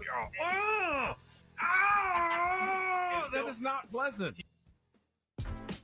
Hey, player, this is all yours. This room with this view. This speakeasy with this cocktail. Hey, could you make that too? The spa with this. Ah. and this pool on this roof. This is all for you. The all-new Hamul Casino Resort, now open.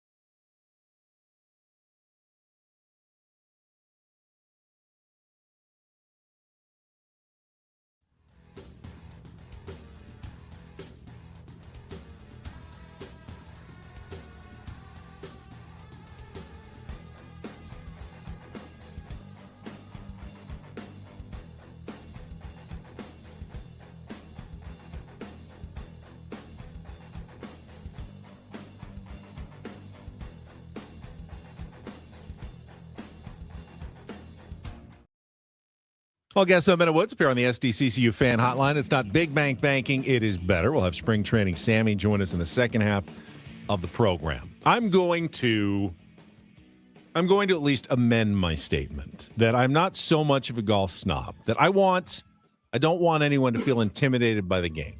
If you're new to golf and you don't have a golf shirt, I want you to be able to play and love the game the way I do. So I'm going to be okay with that.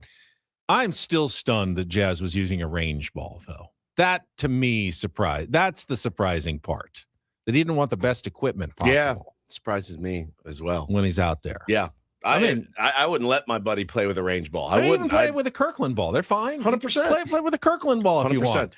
Don't play with a range ball. There is a viral tweet over the weekend. Jason Kelsey has now, or Jason or Travis? I think it was Jason that said he has now fallen in love with the game of golf. Yeah, he was at the indoor league, the golf league, TGL, the other day. Yeah, Jason. So he's fallen in love with it, Paulie.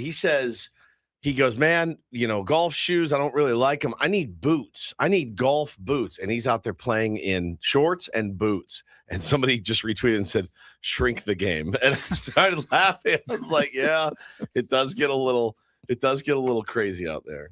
I love that golf has become so popular. That's huge. I mean, it's exciting for me. All right, let's check traffic. And then when we come back, we got a few minutes left. Look ahead to the Aztecs matchup tonight and talk a little college hoops here with Bennett Woods on 97.3 The Fan. From the 855 Get Ross Traffic Center. Injured? Demand justice. Demand Jurowitz. 855GetRoss.com. Here's Kelly Danick. This game day traffic report is brought to you by Crystal Geyser Alpine Spring Water. Well, guys, a little relief for you southbound side of the 805 right before the 8. That big rig fire was blocking all lanes. It is still blocking the transition to east and westbound 8. However, that left lane has been reopened for traffic to get through, but it is at a crawl. If you want to try and take a different freeway, take some surface streets to work your way around that. But again, left lane is now open. Southbound 805 before the 8. A couple of problems in the North County. Southbound 15 near Rainbow Valley. Collision over the right shoulder and an accident being cleared out of lanes. East 78 right past El Camino Real. What makes Crystal Geyser Alpine Spring Water different? They always bottle their Alpine Spring Water less than 1.5 miles from the spring source. And all of their bottles are made with 50% recycled plastic from their own recycling plants. Crystal Geyser, bottled at the spring source. I'm Kelly Danick with Bennett Woods, San Diego's #1 sports station, 97.3 The Fan.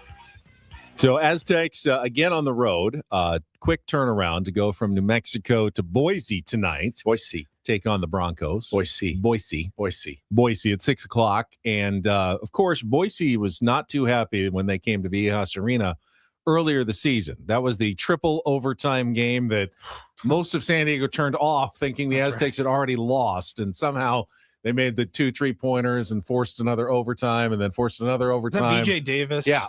Couple of crazy plays. Crazy shots. And they stole that one. That was the game where Jeremiah Odin fouled out, but the referees lost count. They forgot. Yes. Let him stay in the game. That's right. That's a pretty legit complaint as well. Oh, their coach Wonder why they were mad. So they certainly would like to avenge that loss. And it's never been a fun place for the Aztecs to play.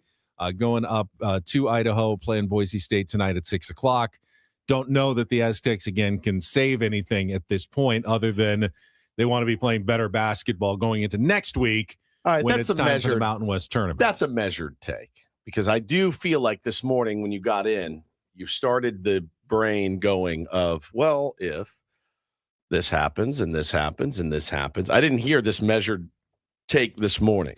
I heard, well, there's, technically They're a chance. currently in like Joe Lunardi's bracketology. I think they're the second team out. Weren't they just the fourth team out? They were the first team in, and then they're now the second team out. Other teams lose too, remember? Sure, it's not yeah. just the Not just the Aztecs who lose and everyone else wins every single game. There are other teams on the bubble who are losing every single week. So they're not alone in their plight. Why I think it's possible is if you could win your last two games against Boise State and UNLV, and then you won the opening game of the Mountain West tournament, and you got a rematch against New Mexico, and you beat them in the semifinals, then you would have had 2 out of 3 over New Mexico. And if you don't win, let's say you lose to Utah State in the final, and then they have to decide, is the Mountain West a 1-bid league? Yep. Which, by the way, it's been a 4 or 5-bid league in recent years. Dutch thinks it's going to be a 2-bid league, So- maybe 3. So if it's a 2-bid league,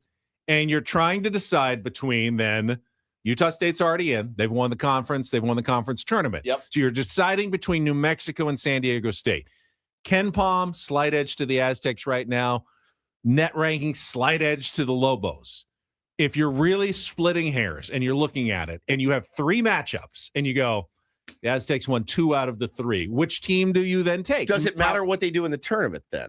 Well, if they win the tournament, they're obviously Right. in. If they win the tournament, they're in. But If they lose in the first round or they lose again to New But they Mexico, I don't see them getting into the NCAA tournament. The only scenario in which I could possibly see it is win the 2 this week, win the first game of the Mountain West tournament, and then beat New Mexico. So you'd have 2 out of 3 against them. And that's the last thing. Both teams would be up for an at-large. And if there was one spot left, and it probably would come down to maybe one spot between New Mexico or San Diego State, I can see they go, well, San Diego State won 2 out of 3, so go with the Aztecs. And it's that close.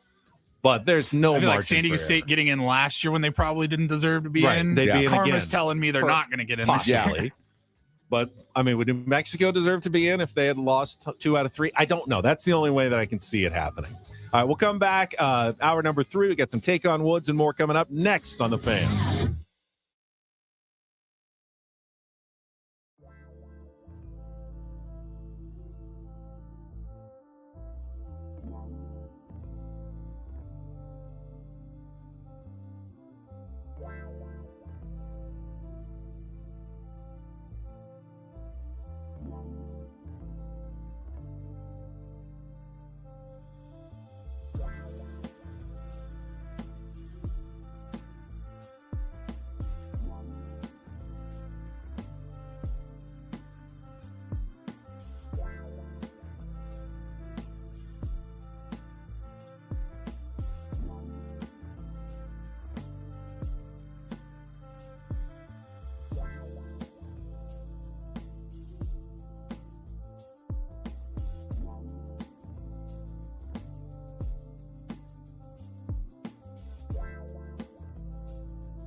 Oh, yeah, halfway home on a Tuesday. Ben and Woods, 97.3. The Fan, first 2 hours have flown by.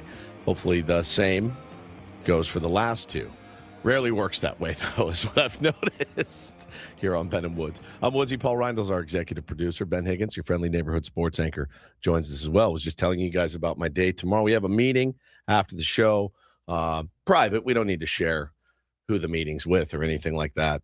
But we do have a meeting, the three of us, after the show tomorrow at 10:30. So that's What are you cool. laughing at over Yeah, there? that'll be good. That'll be an interesting Just him over there doing his thing. Yeah, just have I a mean, meeting. We do have a private We have meeting. a private meeting. Yes, we do. Tomorrow Three at of us 10:30. will all be there. Correct. Just talking about, the future and things. You never know, right? Strategizing. Future plans and whatnot. I mean, unless you're a city council person, most meetings are private. There's we're not having a public meeting. No, we're not doing a public meeting. We do that for 4 hours every Yeah, morning. we have a public meeting every morning, Paul. It's an excellent point you make, my If you missed friend. today's meeting, We'll have another one Go tomorrow. on YouTube at 6 o'clock tomorrow morning. Yeah, it's exactly right. You can It's leave exactly right. comments, Yeah. Feedback. But the meeting, once the meeting wraps, I need to get back up. I'll probably go up north to the Costco in Carlsbad. And that's my regular Costco. I told my wife the other day when I got home from Texas, I looked in the fridge, and I looked in the pantry, and I looked in the freezer, and I go, all right, it's time. Everybody has ideas of the things that they like. We need to plan better for meals, things like that. I go, I'm going to try to integrate Costco into our daily lives here. I'm not going to go to Costco daily. That would be insane. But I'm going to try to go every other week potentially to get, some staples and things. I'm so excited about this. I'm terrified. I mean, I've been to Costco, obviously. I end up walking out of Costco with hey, here is a giant wheel of guacamole or a huge wheel of shrimp that you couldn't possibly eat. I end up leaving there with the dumbest stuff of all time, stuff I don't need. Here's 4 new tires I bought because they're so cheap. So I have an idea of what I want to get. I'm going to get it, and I'm going to get out. But I want to integrate it into my life a little bit more to save a little bit more money. This is fiscally responsible, Woods. So there are certain things Costco does quite well. Andy said, wear my meta glasses. Just watch me picking up things I do not need. But if you're trying to eat healthy, there are also lots of pitfalls. Oh, really? At Costco. Oh, yeah. Ton. There's cookies. The bakery section's Right. gonna get you. I was there the other day. But it doesn't get me in the grocery store. Peanut butter monster cookies are delicious. It doesn't get me in the grocery store anymore. Are you okay? You can pass by. Oh, yeah. I can pass by a donut shop. Tub of croissants. Oh, 12 croissants easy. for $6. Easy. It's that's an unbelievable deal. And the croissants are pretty good. The problem is you don't really need a dozen croissants in your life at any time. I don't want them. I really don't. So you have to have some willpower. I've got willpower. Now, what the best, most cost efficient, and pretty solid healthy item is to get at Costco? Rotisserie chicken. Chicken. Oh, yeah. Yeah, chicken. So there's going to be a lot of chicken, a lot of beef in You there. pull it right off the bone there. Oh, and they have you can baseball cards there? Big Dan Johnson just told me. Oh, I'm definitely going now. I have didn't not know seen that. the baseball cards section. Well, now I know. I don't know. The willpower. They have protein drinks for days, but I know you have your own favorites. I do. They don't. That's the You other don't have thing that about one? Costco. Yeah. They have. They have what they have. They have almost They don't have what I everything. want. Yeah. They have almost what I want. And it's so every time I've been, I'm like, I kind of like this, but it's not what I usually get. So I'm gonna have to. But like yogurt and stuff like that we eat a lot of in our house, like I can go get that. And the beef patties, yep, all that stuff. Like they got good stuff there. So I'm gonna to get in there. They have a fascinating array of frozen foods. Okay. Which some of them are great. Some of them are healthy. Some of them are not. Right. And you do have to kind of do a little bit of reading of the labels to determine which is which. Steve says, ooh, that grappling hook might come in handy one day. It's exactly what happens to me. Now, it's funny because my wife does this at the regular grocery store. When she goes into Vaughn's, she comes home and I go, what did you get? Who eats Kix cereal? She's like, I don't know. I don't know about the kids. Nobody eats Kix anywhere. I ate Kix when I was a kid. Yeah, long time ago. But little she bland circles of something. Corn maybe. I don't know. She gets the Not weirdest. quite sweet enough to be sweet, but She gets the weirdest stuff. She goes, you can't let me in there. Like, you don't tell me to go to the grocery store because this is what I come home with. And I go, you're right. I'll just handle it. So I'm going to integrate Costco. I got this card. Of course, I have the executive membership. I've used it maybe once. You've had one. I've had one forever, and it's probably expired. But of course, I paid for the executive. It's the only way to go. I got mine right here. What are the benefits to this? I think you get better cash back money at back the end of the year, okay. I think. All right. We made like $100 last year. Okay, once a month, is that about right to go? Twice a month? We go 2 to 3 times a month. I go about 2 to 3 times a month, but you can probably live with once. Okay. I mean, you absolutely. Here's my fear. If you're a family, if you're not getting things like toilet paper at Costco, right, you're just paying way too much. Paper towels, toilet paper. You're going to use cleaning them. products, medicine. You know you're going to use them eventually, and if you have the room to store them somewhere, that's also the problem. Costco pharmacy is legit. So you don't live in a 2-bedroom apartment. You have room to put a thing of toilet paper somewhere in your house. Yeah. Well, my problem is this. It's the kids, right? And you get like a bunch of yogurts, and then they're like, I don't like this yogurt. That You're is like, a problem. cool. Now I have 60 That has happened before. Dannon Light and Fit yogurts think, that nobody this wants. is going to be great, and then no one likes it, and you have 24 right. yogurts. Well, you have 23 because you had the one, and then they're sitting there, and no one's eating them. It is frustrating at times. I could get a casket there, somebody says. I would leave with a casket. Somebody said in the chat, go. Okay. You can get the executive hour with your black card. Mhm. You can go in an hour early on the weekends. Stay away from the people who are trying to sell you things. Okay. The knives, the air conditioning system, the Okay. solar panels. I do need new knives and pots and pans. You don't need to be talking. I'm going to spend $1,000. You just give them the polite thank you, no thanks. Walk with purpose past them. Okay. You don't have to talk yourself into anything. Okay. This isn't a hot tub at the fair. This is just Costco. So close. Now, samples, go ahead and stop. Sample area can get a little hectic because you have the people I don't like it. I don't wait around for them to put out the next samples, and you start having like 4 people surrounding the poor sample people. Like, hurry up and get in your little toaster oven and start cooking my little meatballs so I can have my little meatball. I make fun of the samples. But if you're walking by and they're just sitting there, go ahead and take a sample. I mean, you might as well. Sitting out, and the guy's got they're not sitting. scratched his ass and touched it. Nothing like, has better turnover in life than That's Costco true. samples. They are sitting out for 11 seconds, and then they're gone, and then they're fresh again. You're fine. Yeah, I don't know. I'm not a big sampler, as you know. I'm not. I don't get like. If I get ice cream, I'm like, give me the mint chocolate chip. I know what it tastes like. It's not a big sampler. I don't like the cookies and cream. Yeah. What does that taste? What does that like? Can I taste try like? that? Let me try that Dutch chocolate. You know what it tastes like? It tastes like chocolate. You're gonna be all right. Well, bud. everything's Dubai chocolate now. They have like That's true. I don't even know what that 72 is. Dubai chocolate Yeah. items. It's just the hip, hot thing right now, and Costco has been inundated with Dubai chocolate. So yeah, and I fear that if I buy a bunch of lunch meat, it will just rot. Lunch meat Right. sticks around. See, now at Costco too, you're getting stuff at the top of the supply chain, Okay. so it lasts a lot longer Okay. than if you go to a regular grocery store, Trader Joe's. Like I a found. couple jugs of milk. Like Still got produce them even. jugs. Like yeah, I the do. 'Cause berries. I went to Costco. Great deal. You want to get a big clamshell of like strawberries See, or blueberries we love or berries. blackberries. Get your berries at Costco. All right, get my berries, my meat, my chicken. You know what I Plus, think you of- get toilet paper. You get to walk into those big refrigerated rooms, Yeah. and when it's hot, it's just like that's the best thing to go hang out in the refrigerated room. Okay. I think one of my favorite things that we get at Costco every few months is they have these giant blocks of legit Cheese. Parmesan cheese that we grade over stuff Yeah. for dinner. Oh my God, it is so good. Costco It's chain expensive. selections. Where am I going to put an effing block of Parmesan cheese though? It's not that big. In my fridge. It's not that big. It's not that big. It's like a wedge. Brie, It's like a little camembert. wedge. They've got Not a whole everything thing. you want. All right. It's a wedge, but man, it's good. Oh, lots of eggs. You can get eggs there. Okay. All right. I'm And gonna you use the eggs though, because they're We- big. we eggs. do. You use a lot of eggs. Yeah, and we you eat get a the lot of eggs there. eggs. We do the big So- bags of chicken breasts. I'll go home today. I'll do a little accounting, right, of the fridge and what I need, and then go in with I think if going in with a plan is probably the most clutch. Like just go in with a plan. Don't Doesn't go in matter. there. Don't go in there and just amble around because then you end up with a casket, a grappling hook, a new tent for the kids to camp out in the backyard with, things like that. I think Costco milk is elite. That's what I hear. We don't. Yeah. We use You a have to little buy bit. 3 of them at once, but they last a long time. Okay. Don't you want your milk not to last?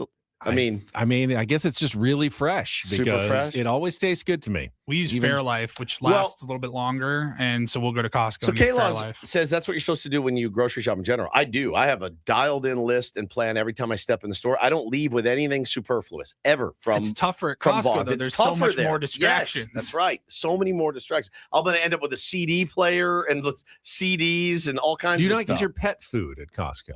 No, we have Good deals on pet food. Hannah gets it shipped to our Okay. house. Yeah, just bags of it. She does a lot online, but I'm gonna integrate this. We'll see how it goes. I'm very nervous about it. It'll be okay. I think so. It's gonna be You guys also, somebody said Costco Business Center. Mhm. Look into it. Totally Okay. different. Totally different. but Totally very different. for good. like my pens I need to- and my I saw- post-it No, no, no, notes. no. No, No, like bulk. prepackaged like snack items. They have a ton of like basically it's Every 4th or 5th trip to Costco, I need to go to the business Costco because they have different Yeah. things, and I need to mix it up a little bit. it's like Can't a get mecca everything. for like snacks. Okay. And like snack bar duties, like it's the box.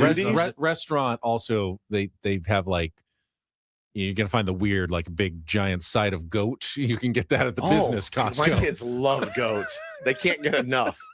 That dude, they didn't even eat chicken breast last night. I'm gonna fry up some goat for them. It's incredible. All right. I'm excited. Thanks for walking. Tastes me just like through it. chicken. They're like, Yeah. well, we don't like We chicken. don't like chicken. No, we do. We liked chicken yesterday. We don't like chicken today. It's incredible, man. My son last night wouldn't eat his rice because he, quote, hates rice.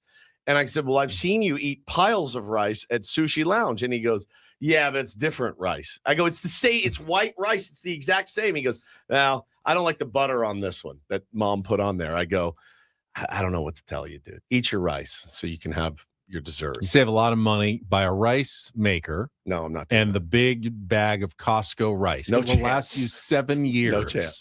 No and you can chance. just keep making white rice for them No chance. forever and ever and ever. You guys have never heard of butter in your rice? Little Yeah, pat of butter? absolutely, Yeah, yeah. delicious. Yeah, every day his rice sucks. That's exactly right, Pete. There you go.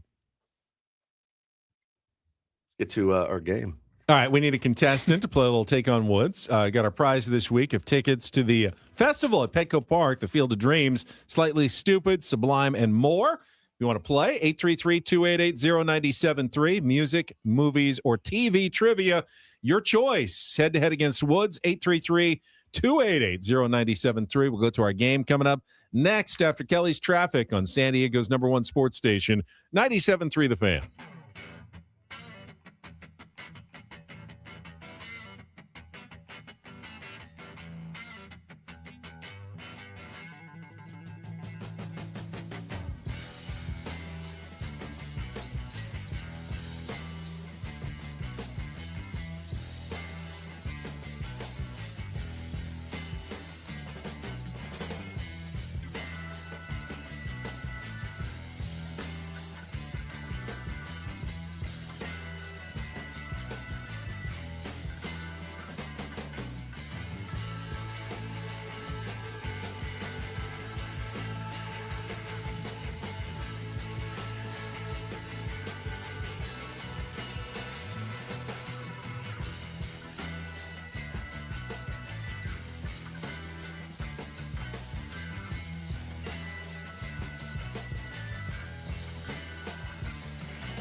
Hey, player, this is all yours.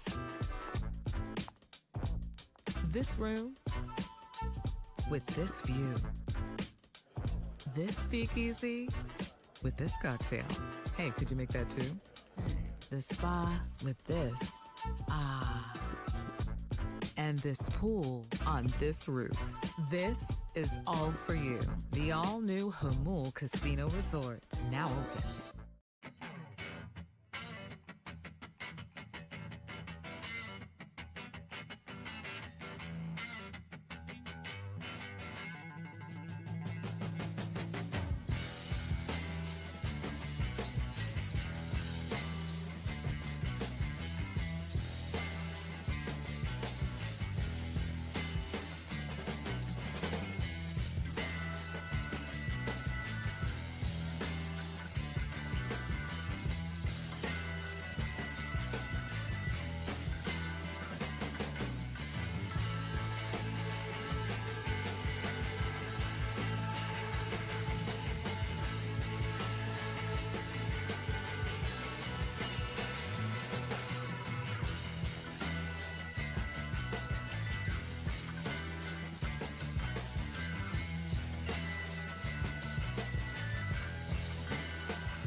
Hey, player, this is all yours. This room with this view. This speakeasy with this cocktail. Hey, could you make that too? The spa with this. Ah. And this pool on this roof. This is all for This may require a full segment at some point. 7-game series. Team USA, WBC, or the Dodgers? Who do you have? Who do you take? Who wins or who am I wins? rooting for? Who wins? No, obviously not who you're rooting for. What are you asking? Oh. WBC, right? Think so. The It's like an WBC all-star team. with but So all are the the Dodgers Dodgers. players are on their teams. Yeah, there you've got all your. I mean, So you're playing the Dodgers without Shohei Ohtani. no. Shohei Ohtani's on the Dodgers. Right. Like It's our Team the- USA. Yeah, They don't send anybody to their WBC. like Correct. Mookie Betts is on both teams Hey, in they- this thought How does one exercise play or on whatever. both teams? But I'm just saying, like, stay in right field. I mean, shortstop. Stay at short. Just stay. you know, I I'm get just to saying. hit? You just, I'm like, would you rather take the team that's the team or the all-star team, but they're just coming together for a brief period? Why are we doing this? I don't know. Just was wondering what you thought. Team USA. All right. Good call. Thank you. All right, we got a contestant. We got a few contestants on the line. I'm going to have to pick one because it's time to play Take on Woods.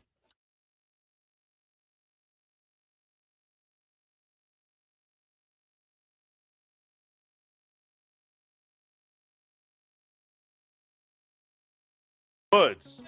Well, they left Mookie off Team USA this time. I didn't even realize that. So he's not on both teams. All right, let's play a little Take on Woods. It is brought to you by Bay Alarm, security and fire alarms for every business. We got you.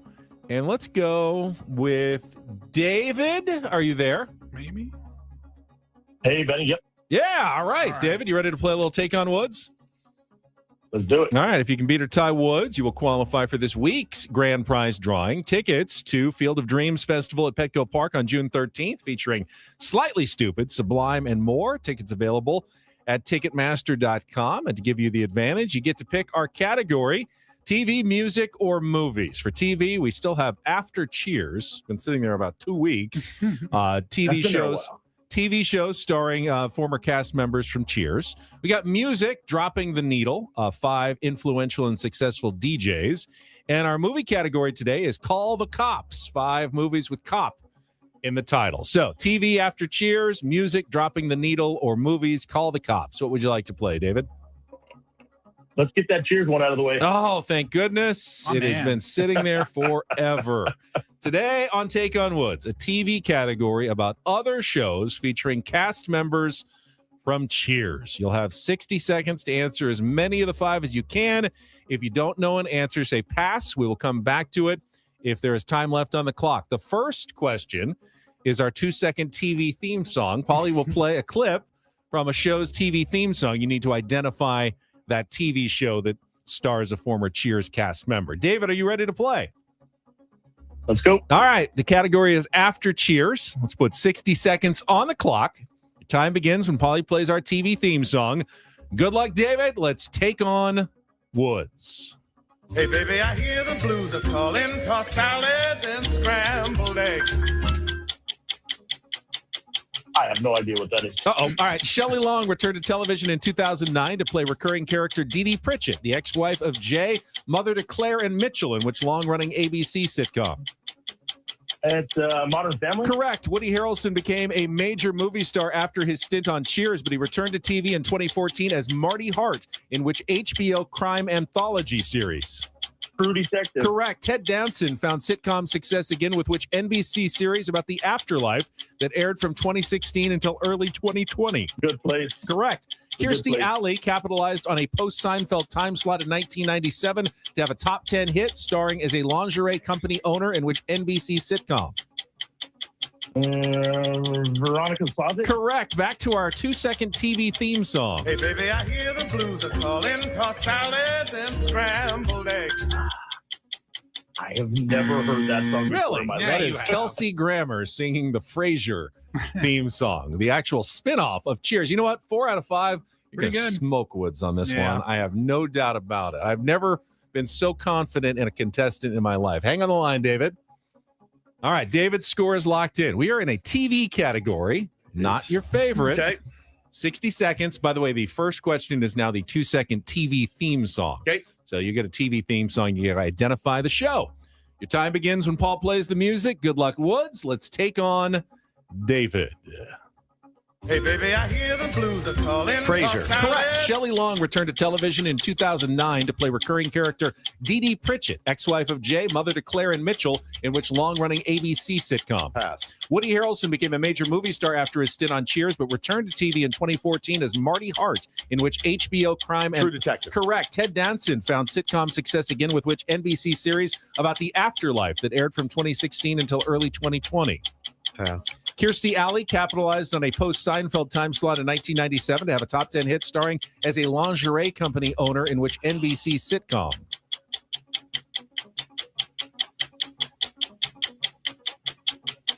Oh. I don't know the other ones, but this one is going to make me Kirstie nuts. Alley capitalized on a post-Seinfeld time I slot know, in I heard you. 1997. Okay. Let me think. You know, the Pritchetts, Jay, Claire, Mitchell. Doesn't really matter. Need a couple more here. You Ted smoked Danson. me. 4-2. not as bad as I thought. You got Frasier, you got True Detective. I thought True Detective would be the only one you might get, but you got Frasier. Yeah. Modern Family was the Pritchett's. The Who Good was in Place. Modern Family? Shelley Long was a guest star. These were all she former was? I didn't know Cheers members, but it was yeah. And then The Good Place starring Ted Danson and Never heard of Veronica's Closet. Veronica's Was Closet. the one you were trying to think Victoria's of. Secret is what I was thinking of. Veronica's Closet. Did not watch Veronica's Closet. David, congratulations. Well done, David. Finally took the TV category and won on it. I'm surprised. I didn't even watch Frasier really, but I know the The theme, theme Yeah. song. That's the one he didn't get. Was the He Frasier didn't get it. theme? You're He like, got the I other had no four. idea. I was He like, didn't get it? He didn't get the Frasier theme. Agreed, one of the worst theme songs of all time. Really? Don't you think? Hey, baby, I hear the blues are calling. Toss salad and scrambled eggs. That's actually Tossed Kelsey salad, Grammer by singing. the way, and scrambled eggs. I know it's Kelsey Grammer singing it. High on cocaine again, perhaps. It's a show about radio. Yeah, It is It's a a show great about show. a radio host. great show.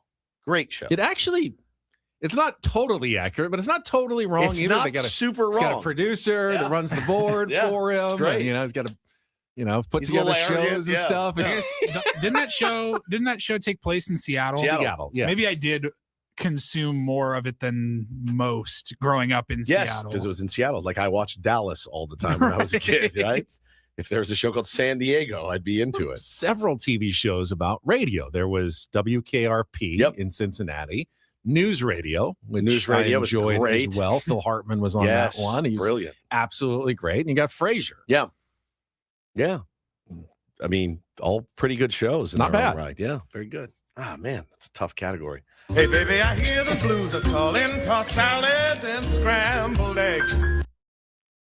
All right, David, hang on the line. Paul, they'll get your information, get you into the drawing for the festival tickets at the end of the week. All right, let's take a timeout. When we come back, The Athletic has surveyed baseball fans, and baseball fans are pretty concerned about the state of baseball, according to the results of this new poll. We'll go through some of the categories and what fans had to say and what we think about it as well. Coming up next on San Diego's #1 sports station, 97.3 The Fan. First, though, I'm going to tell you about my daily fantasy spot at Prize Picks. Baseball season is right around the corner. Getting excited about that. You got that big tournament in, Houston and Florida coming up. Find your favorite stars. Make your picks with Prize Picks. You're just picking against the numbers.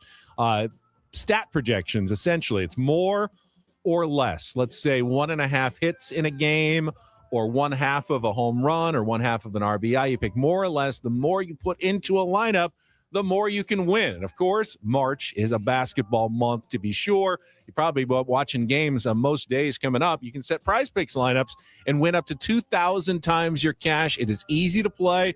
It's pretty fun. And to get you started, when you download the app, go to prizepicks.com, download the app, and use the code KWFN. You're going to get $50 in lineups when you play your first $5 lineup. That's code KWFN to get $50 in lineups when you play your first $5 lineup. Check it out today. It is Prize Picks, where it's good to be right. Must be present in certain states. Visit prizepicks.com for details.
He just here. I'll show you a little. Just a little. Please just don't. a little bit. What hurts on you? Nothing at all. A little bit. Not that now. So let's say whatever you're about to touch is the only thing. Let's say It's gonna hurt. Right? All right, yeah. Okay. Pretend your knee hurts. Pretend your knee. It's going to in a second. Right here. Oh, that is not pleasant. Hey, player, this is all yours. This room with this view. This speakeasy with this cocktail. Hey, could you make that too? The spa with this. Ah. And this pool on this roof. This is all for you. The all-new Hamul Casino Resort, now open.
One hour away from Sammy Levitt joining us from spring training. I'll guess I'm Bennett Woods, appear on the SDCCU fan hotline. It's not big bang banking, it's better. You baseball fans out there, and I think most of our listeners probably fall in that bucket. I'd say so. Pessimistic lot. Why wouldn't they be? Right. The Athletic conducted a survey earlier this month with over 14,000 people responding to these questions. And the one that I thought was the most pessimistic. Do you think MLB will miss games because of a lockout in 2027? Yes. 77%. It's actually low. I thought it would be much higher. I thought it would be 88%. No, 14%, no opinion. 8%. Everyone is convinced there's going to be not just a work stoppage and a lockout. That seems like a foregone conclusion. But to actually miss games, that they will not be able to get to the 2027 season started in time, and they will play less than a 162-game schedule in 2027. Yep. That more than 3 out of 4 baseball fans believe that is true. That's tough. That's a tough spot. And by the way, more than 50% of baseball fans say if that happens, it will affect their fandom, either somewhat or strongly. So there's a 75% chance or more that baseball is missing games. And more than 50% of those fans are probably going to then not watch as much baseball, not be as big of a fan. That sounds like a sport that is careening toward a catastrophe. Correct. In 2026 into 2027. You know, and there's careening is a good word, because when something is careening, I don't think you can stop it, right? You have to break it down before you build it back up again. And unfortunately, careening is the perfect word, because it's out of control right now. It's absolutely out of control. There's never, I would say, I don't know that there's ever been a bigger division between management and labor as there is right now. Now, they certainly say there is, because all reports are that baseball players will accept no sort of salary cap, right, and that owners will accept nothing less than a real salary cap, which if that is true, then this is the last year of Major League Baseball ever. If there's no compromise and there's no way to meet in the middle, then this is the last year, and there will never be baseball again. Does anyone here believe there will never be baseball again after this season? I don't believe that. Everyone that's making millions, sometimes billions of dollars, if you're the owners, billions of the owners, yeah, we're going to take such a hard line that we are going to just end the sport entirely. Because I don't think that that's the case.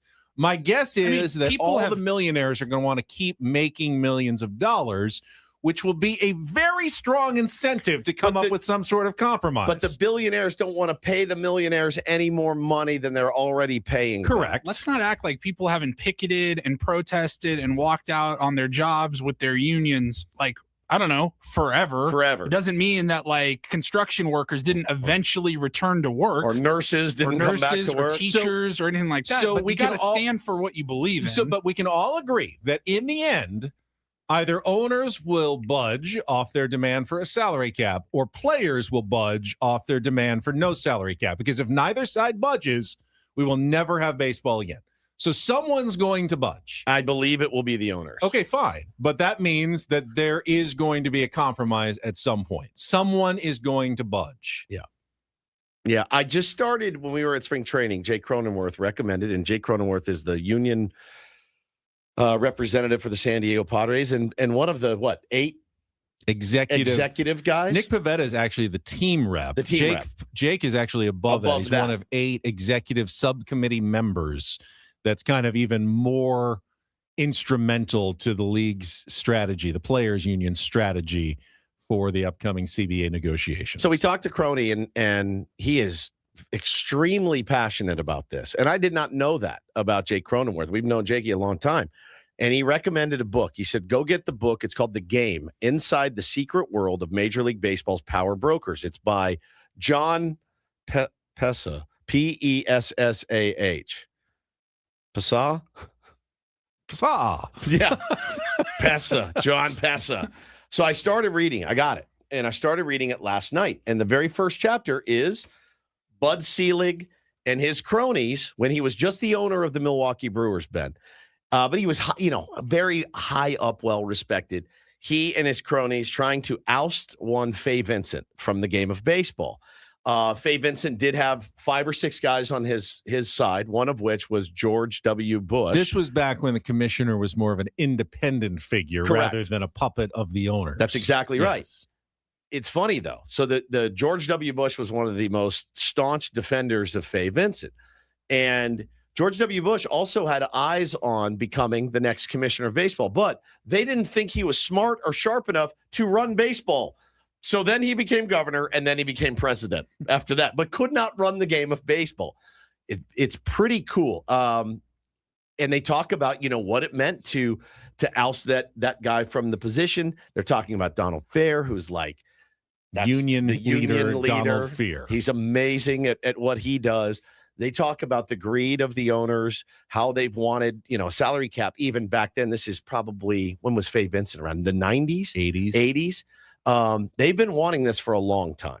Like this has been on their docket for a long time. They've never gotten it. Why would they get it now when baseball is in good shape? Well, here's maybe one reason why. As much as fans always say they're in favor of the players, and they blame the owners much more than the players for the disparity between small market, big market teams. When the question was asked, are you in favor of a salary cap system? This is revealing. With cap and floor in Major League Baseball. 68% of fans said yes. And I think you have to ask yourself, why? Why do you, if you're in that boat, why is suppressing the players' salaries moving forward, therefore benefiting the owners more to get that cap and to get that floor? Why is that something that you as a fan are interested in? I want my guys to make less money so that he or she can make more money in the front office. Why is that your fan perspective? Is it because you feel that it evens the playing field? Okay, maybe a little bit. Maybe that's a fair statement. I think that's going to take a while to catch up. I do. I think if you put in a cap and a floor, I don't think you're going to see some teams rocket up the standings and spend more money. I really don't. But like everything, you may have to suffer for a while to get the game in a better place, even though it's hard to imagine the game in a better place than it is right now with ratings through the roof, more people watching, billions of dollars pouring in. It's in such a good, healthy place. I guess for me, and I'm sure Jake would probably disagree with this take, but shouldn't the ultimate strategy of players is you want the most money spent on payroll possible? Let's keep it simple. Let's say they mandated a $200 million payroll exactly for all 30 teams. That would be, what, $6 billion in overall salary every single year. Or let's say they made a $300 million salary cap, but other teams could still spend 70 or 80 million and they only end up spending 5 billion. Wouldn't you rather take the system that forces owners to spend the most money possible? Even if there was, quote unquote, a cap, if they're spending more than they were, isn't that a win for the players? So that's what I think fans like the idea of a floor more than the cap. Yeah, they love the idea of a floor. They love but the idea there's of a no floor without a cap. Right. So they want the floor instituted because most fans of teams that probably you want them to spend more, not less. You know, I'm sure Dodgers fans aren't in favor of a salary cap. They love what their team is doing. No, they'll be grandfathered in. They'll be fine. Well, if that's true, isn't there a way for the players to come out as a winner on this, even if there is a salary cap? As I've been saying, you make a cap high enough, you make a floor high enough, there is a way to make it work where the players are going to say, yeah, we can do that. And that's where I think this is heading. And will it in 15, 20 years, maybe finally start having an effect and tamping down some of the salaries at the top end like it has in basketball? Has it though? Has it in yes. basketball? Oh, absolutely. Don't these guys make these max contracts of $80 million bucks? And if they didn't have a salary cap, LeBron players would like make $600 Shai million. Gilgeous-Alexander would make $300 million a year. But the players on the bottom end, the veteran exceptions, are making $16 million. You never even heard of these guys. They're the seventh player on the roster, and they're getting a $12 million contract. So Satan's Blowfish says fans want a cap too. Only the media is twisting this into the fans don't really know what they want. This is actually super complex, even though every other league in the U.S. does it. I don't know if you did a poll on NFL players, that they would say that their union is so strong and they're protected and taken care of as well as baseball players are, because they're not. Those contracts are not guaranteed. And that's a problem in the NFL. It's a huge problem. But what they say is, hey, man, you want to play football? This is the way that it is. And that's what I think fans are asking. They don't want to see salaries skyrocket because then they feel it in their pocketbook potentially. But ultimately, who sets those prices? It's not the players. It's the owners who set the prices. I will make a surprising admission to you about a potential salary cap in baseball. But first, we got to check traffic here on 97.3 The Fan. From the 855 Get Ross Traffic Center. Injured? Demand justice. Demand Jurowitz. 855GetRoss.com. Here's Kelly Danick. Well, it's been all about that South 805 ride into Mission Valley this morning. Now looks like emergency crews have reopened one or two of the left lanes for traffic to squeeze by, but those right-hand lanes remain blocked, as well as the transition ramps to east and westbound 8. It's all due to that big rig fire from early this morning. So give yourself extra time if that is your route. Maybe consider taking a different freeway. South 163, for instance. Yeah, crash clearing right before Friars Road. Westbound 8th, 125 got a crash. Looks like that may be in the clearing stage. Southbound 15 before Rancho Bernardo Road, we have reports of a ladder in the fast lane. I'm Kelly Danick with Ben and Wood, San Diego's #1 sports station, 97.3 The Fan. Broadcasting live from the Bill House Studios, we know how. Here, let me ask you in the form of a question. If they did institute a salary cap in baseball, which team do you think would benefit the most from the salary cap? Which team would be able to still work the system the best? LA. The Dodgers would have the most success under a salary cap system. I have no doubt about it because they do the best in everything else. They spend the most on their everything outside of their salary as well. Yes, they wouldn't be able to buy every single player, but they would still have an intrinsic advantage. They'd have LA, they'd have the media market, they'd have all the other benefits that they still have over every other team if there was a salary cap. You're not creating some sort of coin flip between 30 teams. I think there's a misinterpretation by fans that a salary cap would then make the Pirates would be just as even with the Dodgers, Right. just like the Green Bay Packers are, even with bigger market teams like the Chicago Bears when they shouldn't be because of the market size. Not true. It'd be more like basketball, where the LA Lakers and the New York Knicks and the Boston Celtics would still be the best teams, usually under a salary cap system. But it would allow smaller market teams, if they landed some big stars, were able to keep them, to have periods of sustained success. Well, like you're seeing. If I the was gonna say, that's kind of how it works in basketball. it is how it works. But again, you're talking about apples and oranges, Right. where one guy can literally make the difference. You draft a number 1 draft pick. Cool, man. We'll see you in 5 years. And But maybe you'll be it's like- good, but not enough to carry a team because there's guys like Mike Trout that exist. The best player in baseball for a decade. Team made the playoffs 1 time. You know, it's different. It's different in football when you get a good quarterback or a great running back. What I don't like about the system in It's baseball just right now different. is that the Pittsburgh Pirates, really, no matter what they do, I don't think they're going to be able to keep Paul Skeens. I know. But if That's they tough. could offer him a max deal right now, like they do in basketball, Well, and they encourage basketball Here's- players, they give them they can make more by staying with their team. here's the problem. They can. Then the Pirates could offer him a max deal right now. They can and give Skeens him a would big- want to bigger take it and would want to stay. But right now, Paul Skeens has no incentive to sign a long-term deal with the Pirates because he knows the longer he waits, he can price himself out of the Pirates. 100%. And the fact is he also plays for an owner that has shown an unwillingness to spend any money at all really to improve the team. So he's like, why am I staying here on a sinking ship when I don't want to be the guy that takes up 70% of our payroll and go out and pitch every 5 Right. days for a team that wins 60 But games? if every team had a couple of max players and, he would be theirs. See, it's different in baseball. Max players don't But matter. if there They was matter, a but salary not cap, like- if not there was like- a salary cap in baseball, there would be absolutely max value contracts, and players would make a max value. Shohei Ohtani would be hurt badly by a salary cap system. He would make much less than he could on an open market. Yeah, there are players that would be hurt badly. LeBron in the NBA. Yes, like LeBron or other stars in the NBA. But there would be other players that would be helped quite a bit by salary floors and the question is who in the players union really has that, who is going to win that battle? Because the fact that all of the cheap owners in baseball are dying for a salary cap and floor should tell you something. The fact that they're all looking at the Dodgers and signing Kyle Tucker to $65 million a year, they are using that as the jumping off point to suppress salaries. And that's kind of where Crony was coming from. And that's what I'm kind of gleaning from this book and from some of these stories that I'm reading. It is as convoluted of a mess as ever. And I feel like I'll go 10 different ways on it. I really do. I feel like there will be days I'll be like, you guys got to get this done. You guys are being greedy. And then I'll be like, of course the owners are greedy. They're owners. That's what they do.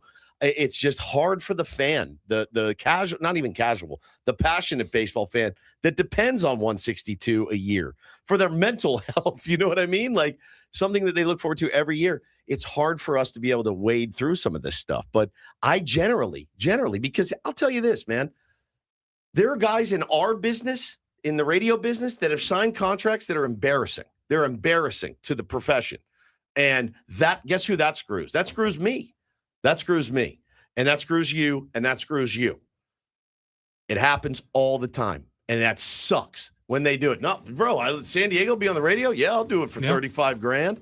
Dude, forget it. Yeah. Forget it. Like, I gotta side with the labor on this one. I do. there are some other poll results we can get into at some point. But when we come back, we'll have our biggest fan contest announcement and some Round Report headlines from Pauly. So stay tuned. One more hour still to go on a Tuesday with Ben and Woods on San Diego's #1 sports station, 97.3 The Fan.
you want to have a good discussion about baseball's labor war, about wearing tank tops on the golf course, or about rice, this is the place to come. It's Ben and Woods. Deep. Or Costco. On 97.3 The Fan. Costco experts. Definitely not labor experts, certainly. I'm hoping this book will shed some light on it, certainly, because it's, people are in the chat saying, well, it's actually not that complex. No, it is. It is complex. It's very, very complex. When you've got 30 owners and you got a billion players all fighting for one thing, it's not easy. It's not as simple as, and again, I think incremental changes over time is something that you're going to have to deal with, whether you're a player or an owner, whatever it may be. There's got to be some sort of middle ground, and the middle ground could be kind of the loose cap that the NBA employs, but I don't know. Again, I'm hesitant to look at the NBA as the best example, just because of the sheer number of players involved in one sport, and not so. You need 5 guys, to start on an NBA team,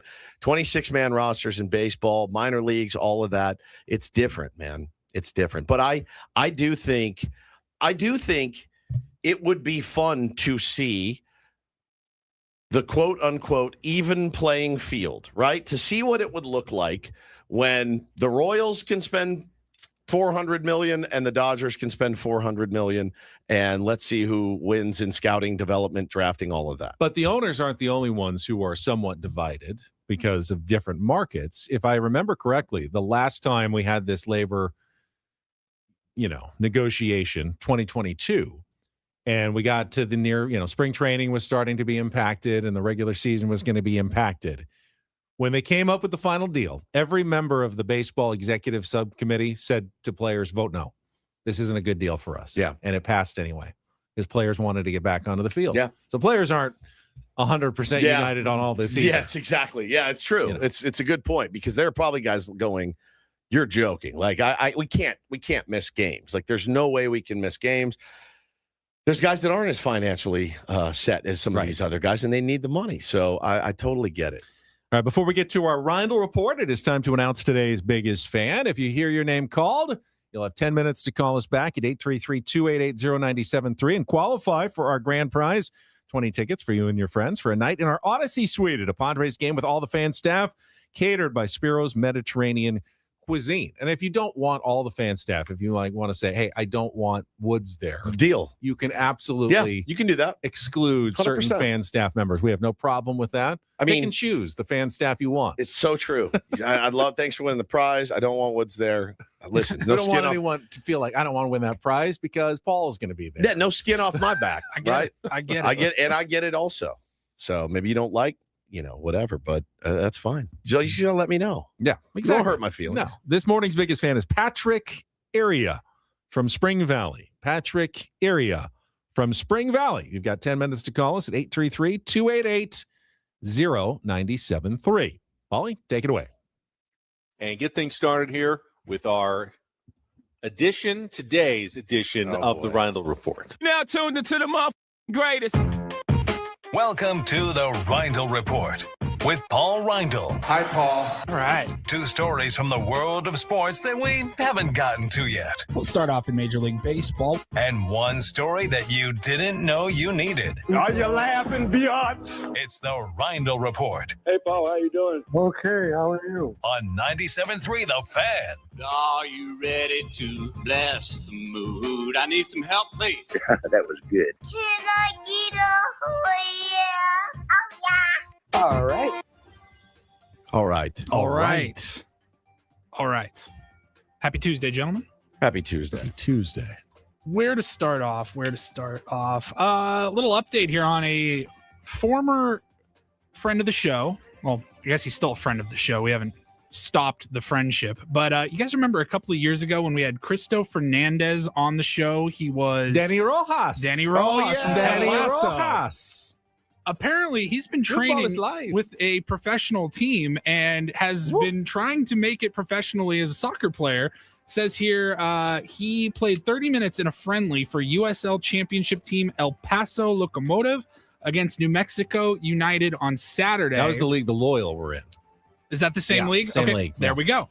And they are expected to make a decision later this week on whether or not they'll be signing him to their team. He looked the part, right? He really and did. now again, they can do miraculous things in TV shows and movies these days. But Right. the guy that played Danny On Rojas, Ted Lasso. looked the part.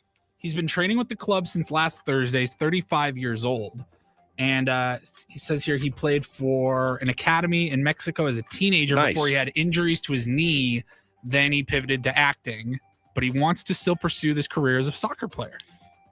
Good for him. Do you think, like, really put the screws to him? Does he remember doing the interview with us at all? Why do you say that? I'm just wondering. No. Oh, I thought you meant because he was drunk or something. No, he just doesn't remember. He did a billion of them. That's what I How was could he thinking too. Like, you couldn't possibly Is your remember. ego that?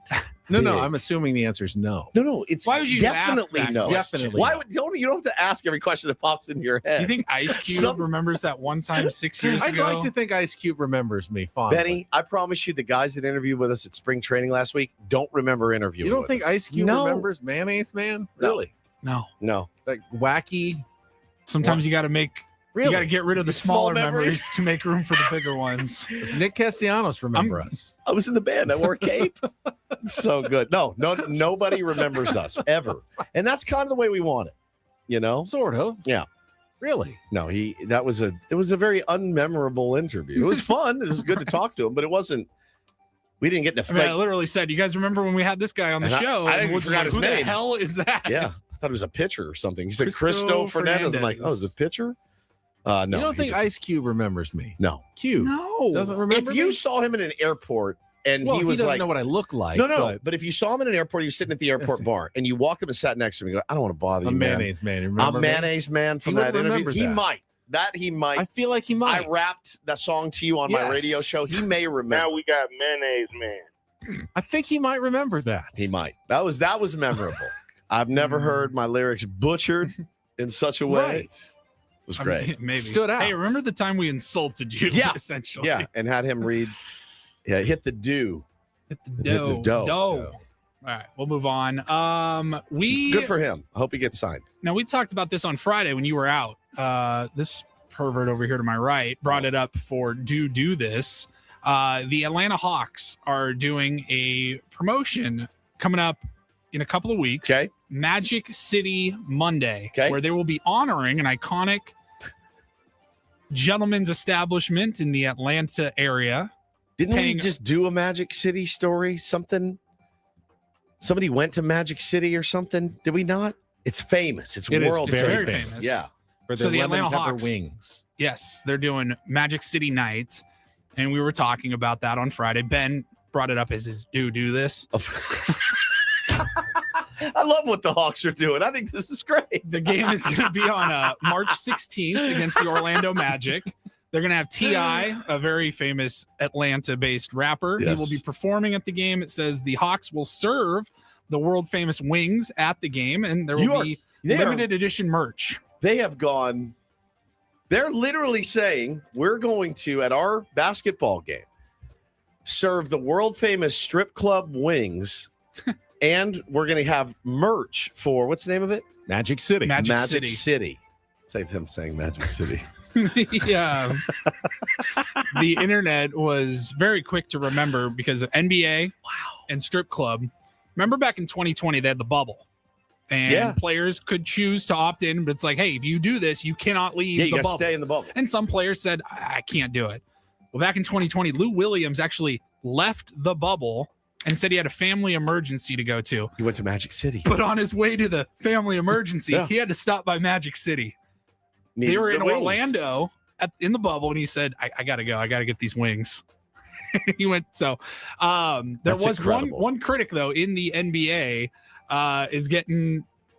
he's getting dragged for his opinion. And I think he knew this was going to be an unpopular opinion, but Luke Cornett, center for the San Antonio Spurs, he has been blogging recently this season, and he said that it would be a poor look on the NBA to pay respects and have a Magic City Monday night for the Atlanta Hawks. Is it a bad look? I think it's Is a it bad a look different for Luke look? Cornett. Do you? Look at you. I think Luke Cornett acting like he needs to step in and defend some sort of honor of women who choose to work at Magic City is more insulting, much more, than the Atlanta Hawks hosting a Magic City night to honor a cultural institution. In their town. All right. Okay. Look at me. There is defending the gentleman's establishments now. Nobody is surprised by that, by the way. And nobody in this room is surprised by that. We got breaking news in baseball. Do you see this? They've reached a labor deal. No. It's amazing. 47 seconds ago, Jeff Passanbaum, Atlanta Braves designated hitter Jurickson Profar is facing a 162-game suspension after testing positive for a performance-enhancing drug for the second time. Jerks. Sources told ESPN. Oh, my God. I mean, not done yet, I guess. He's got one more strike, right? Next time's the lifetime ban. 60 games, full season, lifetime? Yeah. Damn, dude. I'm reading all right now. 6th player in history to get the 2-time offender label. Will forfeit the entirety of his $15 million salary. Obviously ineligible for the postseason. So he's just going to be gone all of 2026. Whoa. He can't play in the WBC for the Netherlands either now. That is staggering. Wow, dude. What does he possibly have to say? I guess we'll find out. I had heard, at least I think maybe it was his excuse the first time, was fertility. It was for fertility, which I'm going through that currently myself. I don't think they'd let me play on the WBC team right now, to be honest with you. So fertility injections and things like that. But that's exactly what he got popped for, is exactly what I'm taking. It's exactly what I'm taking now. It's tough to see, man. As a guy that we all loved here when he was with the Padres. Yeah, I hate it. You felt so happy for him. Like, you were sad to see him move on, but happy that the guy finally had that big season. Got $45 million deal or something. And moved on. And you're like, man, good for him. And it has a good been team. Horrible ever since. Good Lord, man. I was not expecting that. That is shocking. C20 Moreno says he's done in ATL. They still have to pay him $15 million next year, no matter what. If they cut him, they would still owe him $15 million next year, even though he would have been suspended for 75% of his first 2 years. And like Max says, man, the Braves. When you get strike one, right? Strike one, right? That is, if that was the case, and he was taking HCG, which is exactly what I'm taking, 3 shots a day for 3 times a week. If you know that you got strike one and you get popped, and guys, we're trying to get pregnant here. Okay, fine. I'll wear my 80-game suspension. It can't happen again. My guess is it's something different it's this time. It's got to be something but, different. Yeah. But you really can't happen again in anything at all. Man, that makes me sad for him, but also, like, come on, bro. I love Jurickson, but like, you can't really defend you on this one. You keep going to the oven and you're touching the pan that's piping hot. You're like, why is my hand searing? And because by you keep the way, grabbing the pan. I think, and I hope to never have to eat these words. I think we'd have the same reaction if it happened to Fernando Tatis Jr. again. We would. Like, dude, we forgave you for one mistake. Yeah. You can't make another one. You just can't. Yeah. You just can't. It can't happen. One, you get a pass, whatever. People are forgiving. This one, if you're a Braves fan, you are just livid. Oh, yeah. You're like, dude, you got to go. You're done. Yeah. But you can't. Guaranteed contract, $15 million next year, whether he's on your team or not. Unless he gets suspended again, and then he's out for life. I believe is strike 3. Juan, I will slit your throat. Juan says Woods juicing and still gets beaten in a race by Ben. He didn't beat me in a race. He will never beat me in a race. Ever. I would be willing to venture I could beat you backwards. Am I backwards? Or am I forwards? No, you're forwards. I'm running backwards. I'll take that back. I did leg day yesterday. I'll still take it. Okay, we can arrange for this. Backwards versus right forwards. Oh, let's go. In the hall. Right now. Well, I don't want you to crash. Oh, hang on. All right, I will do play-by-play. All right, where are you guys going? All the way down the hall. All right, so Woodsy is going to go. They're moving down the hall entirely out of view, but Woodsy is going to run backwards. Ben will be running forward, and they have taken off. Ben has tried to like push Woodsy out of the way. Somebody fell down. Ben, backwards. I told you. Ben fell down. I told you. Woods was in the lead. I saw Ben leaning forward. And went before I even started. I beat him backwards. backwards. I beat him by a leg. Did you fall? Yes, you fell. I was blocked. I was trying to get by him. There was no I said that room to get past him. He was. It was like, So what's he in the a lead? NASCAR race, and I couldn't get around him. There was nowhere to go. It was a 6-meter race. Got you. Mm. Come on, man. All right. Well, he did fall at the end. I saw him. I was Which was amazing. somebody fell. Somebody fell. I was so afraid he was going to pull his hammy. The band is on the field. Somebody fell. So good. That was a lot of Atlanta talk in the room. That was. Finally, we will wrap it up with McDonald's is debuting a new menu item today. I don't think we talked about this last That's my week. PED of choice, actually. is McDonald's. McDonald's, yes. Yeah, exactly. McDonald's is debuting the Big Arch Burger. How did you gain all the weight? Yes. The Big Arch Burger. The Big Arch Burger. It's a their new debut. It's not something they're bringing back. biggest and boldest burger yet. And I'll put up a little video here in our YouTube stream. But the Big Arch Burger, where did I go here? All right. It is debuting today for a limited time. McDonald's biggest and boldest ever, according to them. It says it's going to feature 2 quarter-pound beef patties. Okay. 3 slices of white cheddar cheese. Ooh. Crispy onions. Ooh. Slivered raw onions. Okay. Lettuce and pickles, and it comes with the Big Arch sauce, which is their quote perfect balance of mustard, pickle, and sweet tomato flavors, Okay. as well as a toasted sesame and poppy seed coated bun. So it's a mustard ketchup combo. Yeah. Yeah, it is. Sweet tomato and mustard. Yes, Not bad. McDonald's sauce, exactly. And then it says here it's going to weigh. It's weighing in at just over 1,000 calories for this burger, Okay. which is more than 3 times the amount of a regular McDonald's cheeseburger. Those are smaller, but this is like 3 times. Yeah, that this amount. is the Big Arch. This is not just the Arch. A Big Mac, for comparison, is about 500 calories. This is Big Mac, 1,057 calories. 1,057 calories. Don't act like you don't eat things that are 1,000 calories all the time. I did crush a Big Mac when we were That's on our not way 1,000. back. That's That's under. 570. You could add 2 Big Macs would be about as much as the Big Arch burger. See, all I heard in my head was Paulie going, "Bro, you can have 2 Big Macs and you'll be fine." That's all I heard. Instead of 1 next time, just get 2. You can have and 2 it won't Big be Macs. near as bad as the Big Arch. Woodsy, you can have 2 Big Macs, blah, blah, blah, blah, blah, blah. That's all I heard. Blah, blah, blah, That blah, is blah, blah, all blah, I blah. heard. Do you guys want to try the Big Arch? Because I do. I'd like to split it into thirds. We get 330 a piece. It's just a little snack at that point. Yeah, 100%. It looks good. The Big Arch burger. Looks good. I'm weary of I've the seen sauce. a couple of skeptical reviews so Have you? far. Yeah. Read them. I don't have it right in. Let me see if I can find out. Let's see. Big. Well, who's reviewing it? It hasn't come out yet. No, Came some out people today. got an early taste. came People out got today. Came out today. All right. The So here's Marvelous the Muncher weigh in on this. big McDonald's Big Arch review from the takeout. Cast this burger into the fast food abyss and just order a Big Mac, according to the takeout. What are they saying on Eat Her? I don't think it even rates Eat Her. They don't. Okay. They don't go to McDonald's. No, they do not. Let's On see. Eat Her. Anything specific that they don't like about it? That was the video of the CEO that like barely took a take a nibble. little He was nibble, like, yeah. He's like, this try is the Big Arch. yummy. It's so good. Yes. that Tiny video. little bite. He did look disgusted.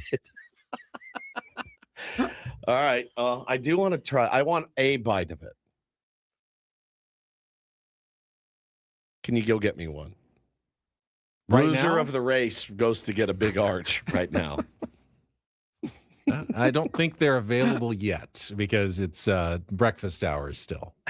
Mm. Otherwise, I would happily go get you one. Pretty jarring news about Jerks and Profar. I'm still trying to wrap my head around it. Yeah. That sucks, man. Said Woods is on the juice. It's for fertility. It's literally for fertility. It doesn't make me any stronger. I'll tell you that. Makes you faster backwards. Is what we'd be Doesn't make me worried do about. better radio either. No, it's just part of the whole process. You guys watched me do it when we were in Arizona. I had Yeah, to he was shoot the right in my belly. It's not great. basically like living with Jose Canseco. Pretty much. Without any of the prodigious power or athleticism. That's exactly right. That's exactly right. That Woods shooting up again in the Yeah, kitchen. Yeah. Yep, There 3 he of is. these. Man, that is rough, dude. That is rough. All right. Thank you, Paulie. We got to take a quick time out. We still have Sammy spring training Sammy to get to. Check in from Peoria, Arizona. All coming up with Ben and Woods on San Diego's #1 sports station, 97.3 The Fan. Gambling problem? Call 1-800-GAMBLER. GEGE 000-466. For a full list of games and rules, play at 7 Mile Casino. Visit 7milecasino.com. Now, if you're really looking for good food available 24 hours a day, 100%. You can always go to Sammy's at 7 Mile and order off the 24/7 Players menu. You're going to find amazing menu items like the best Kung Pao chicken in San Diego. It is my absolute favorite. And then while you're there, well, sit down at one of their great card tables. Yeah, man, you can play California-style blackjack, Texas Hold'em, Pai Gow, and Baccarat, and have a great time while you're doing it as well in a smoke-free environment. And a card room that you go into, you hear the word card room, and you go, ooh, seedy, dingy, smoky, dusky. No, it's None of not. that. It's bright. It's airy. There's no smoke. It's fantastic. You don't feel like you did anything wrong. Think like cool restaurant. Yeah. There you can also play cards. That's right. Yeah, that's exactly right. That's what it feels like when you go in there. They take good care of you. Friendly dealers, comfortable chairs, TVs throughout the place, beautiful patio, and you don't have to drive, 40 miles into the East County and back to play cards. You just hop on the 5 freeway, head south to Chula Vista, get off at E. You're already on Bay Boulevard. That's the frontage road along the freeway. Pulling right in about quarter mile later to 7 Mile Casino, just 7 minutes from downtown.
Hey, player, this is all yours. This room with this view. This speakeasy with this cocktail. Hey, could you make that too? The spa with this. Ah. And this pool on this roof. This is all for you. The all-new Hamul Casino Resort, now open.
This hour on 97.3 The Fan is brought to you by GL Pools, the company trusted by thousands of San Diegans to keep their pools sparkling, swim-ready, and expertly maintained. Call GL Pools now and say radio for a free month of service. Radio. Again, the breaking news, just missed it. Jurickson Profar suspended 162 games for a second positive PED test by Major League Baseball. Ouch. Good point here by Rich Roberts. Says, could we interest you in Alex Verdugo at Braves? It's going to cost you. Yeah. So it's hard for me to wrap my head around this. It really is. It's crazy. I mean, again, you got popped last year, and now you're missing the entire freaking season with no pay. And that's the risk reward, right? Like, you maybe you risk it to get the big fat contract, but then once you get the big fat contract, just go out and play baseball, right? Like, I mean, that actually makes sense in my head. He signed a $45 million deal. 3 years, 45 He could have gone and hit 120 with 3 homers. They would have had to pay him the whole thing. Still making 45. Yeah. But now, at the very most, he's going to make 21 million. Half of that. He's lost half of that already. Of that. How do you, again, but you're also talking about, baseball players where Emmanuel Clase is like, hey, man, let me throw a ball in a playoff game for $17. I'll do it. Like, it's stupid. Yeah. Logic doesn't enter in there sometimes. So doesn't make sense. We gave you that sexy Dominican Republic lineup earlier. How about the USA lineup for today's game against the San Francisco Giants? Team USA and the WBC. Leading off at shortstop, Bobby Witt Jr. Nice. Batting second, first baseman Bryce Harper. Batting third, right fielder Aaron Judge. DH, cleaning up Kyle Schwarber. Ooh. Batting fifth at third base, Alex Bregman. Catching and batting sixth, Cal Raleigh. Batting seventh in left field, Roman Anthony. Cal Raleigh is batting sixth. Six hole. Yeah, batting eighth in center field, Byron Buxton. And batting ninth, second baseman Bryce Terang with Paul Skeens on the mound. Who's the 8th hole? Byron Buxton. Byron Buxton. My God, man. if you're a Twins fan, you are terrified. Byron Buxton's playing in this thing because he's hurt. He's oft injured. Right. He's all you have. He's all you have. Right now. Could have Jackson Merrill out there. Could have. Jackson said he's happy not to be playing though. He's okay with it. I think that's just something you say when you don't get picked. Oh, I didn't want to go. I didn't even want to play. I didn't even want to play. He wanted to be in camp. I'd rather be here in Peoria. Establish myself as a leader. I'd rather in Peoria. I'd rather be here in Peoria playing here instead of with all of those guys in that lineup. Yeah, man. Purple says big old lineup of boring. Come on. That lineup's good. I don't think it's as potent as the DRs. I don't. But the pitching staff is probably better, is probably better. Give me the Dominican pitching staff. They're pretty good too. Dominican. You have it? I do not have it. Hang on. But I'm here for you. Whatever you need. I'll just do this live on the air. Here we go. Sandy Alcantara, Christopher Sanchez, Brian Bayo, Luis Severino, Camilo Duvall, Carlos Estevez, Sir Anthony Dominguez, Abner Uribe, Albert Abreu. And then the U.S. has, of course, Paul Skeens, Tarek Skubal for just a minute. They've got Logan Webb, Jonah Tong, Nolan McClain. I mean, not Jonah Tong. Nolan McClain. Who else? Mason Miller. WBC pitching. Definitely have the pitching advantage. Lineup, I would agree. I'd give to the DR. Yeah. Pitching, I would definitely give to Team USA. And somehow Japan ends up being the best team, even though we don't know half of the exactly. players, We know like a few of them. They're going to play the best brand of baseball. Like they're going to be the most cohesive group. They're going to look like they've been together for years. Matthew Boyd, David Bednar, Griffin Jacks, Mason Miller, all expected to pitch in today's tune-up game. So cross your fingers. Hopefully everybody gets out healthy. DR has Wandy. Don't forget about Wandy. Oh, Wandy Peralta. That's going to be great. It's going to be great. Your favorite Padre.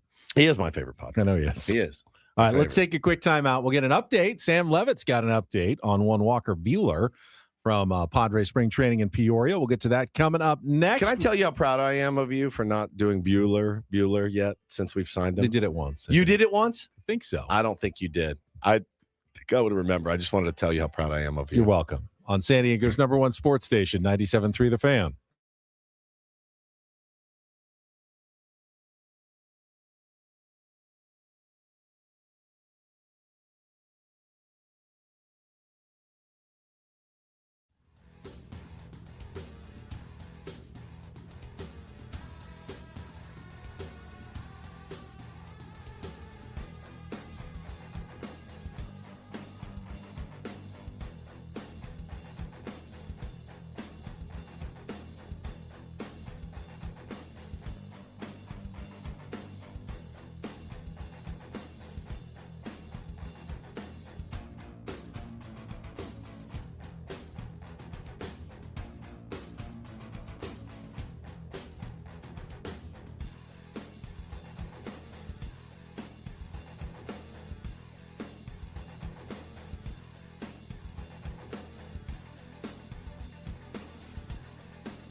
He just here. I'll show you a little. Just a little. Please don't. Just a little bit. What hurts on you? Nothing at all. A little bit. Nothing. Now, So let's say whatever you're about to touch is the only thing. Let's say It's gonna hurt. Right? All right, yeah. Okay. Pretend your knee hurts. Pretend your knee. It's going to in a second. Right here. Oh, that is not pleasant. Hey, player, this is all yours. This room with this view. This speakeasy with this cocktail. Hey, could you make that too? This spa with this. Ah. And this pool on this roof. This is all for you. The all-new Hamul Casino Resort, now open.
My fault. Apparently, you did Bueller last week. Marcos says. I'm pretty sure I did. I must have missed It that. was some sort of like roll, like we were taking roll of who was there with the Padres. Damn it. And I wasn't even going in that direction, but then it was just sitting there. Oh, Bueller. You know I get weird on remotes, so maybe I wasn't paying attention. We'll get to an update. Well, thanks for only doing it once. You're welcome. Just once. Yeah, we'll get an update on Walker Bueller from Sam Levitt standing by right after our last check of traffic here on 97.3 The Fan. From the 855 Get Ross Traffic Center. Injured? Demand justice. Demand Jurowitz. 855GetRoss.com. Here's Kelly Danick. Got a few problems wrapping up our morning drive. That big one southbound 805 before the 8. Still going to find all but the left lane blocked due to that early morning big rig fire. They're doing a lot of cleanup around that. Can't access east or westbound 8 from that south 805. So stay to the left if you insist upon taking that route. But I'd consider taking southbound 15, southbound 163 instead. Yeah, those freeways looking much better. Stall Car Telegraph Canyon Road off ramp south 805. And northbound 805 a stall at the westbound King Freeway connector ramp. Watch out for some metal debris in middle lanes northbound 5 right before Claremont Drive. I'm Kelly Danick with Fan and Woods, San Diego's #1 sports station. 97.3 The Fan. Spring Training Sam Levitt, brought to you by David P. Shapiro, criminal defense attorneys, helping good people regain control of their future when charged with a crime since 2010.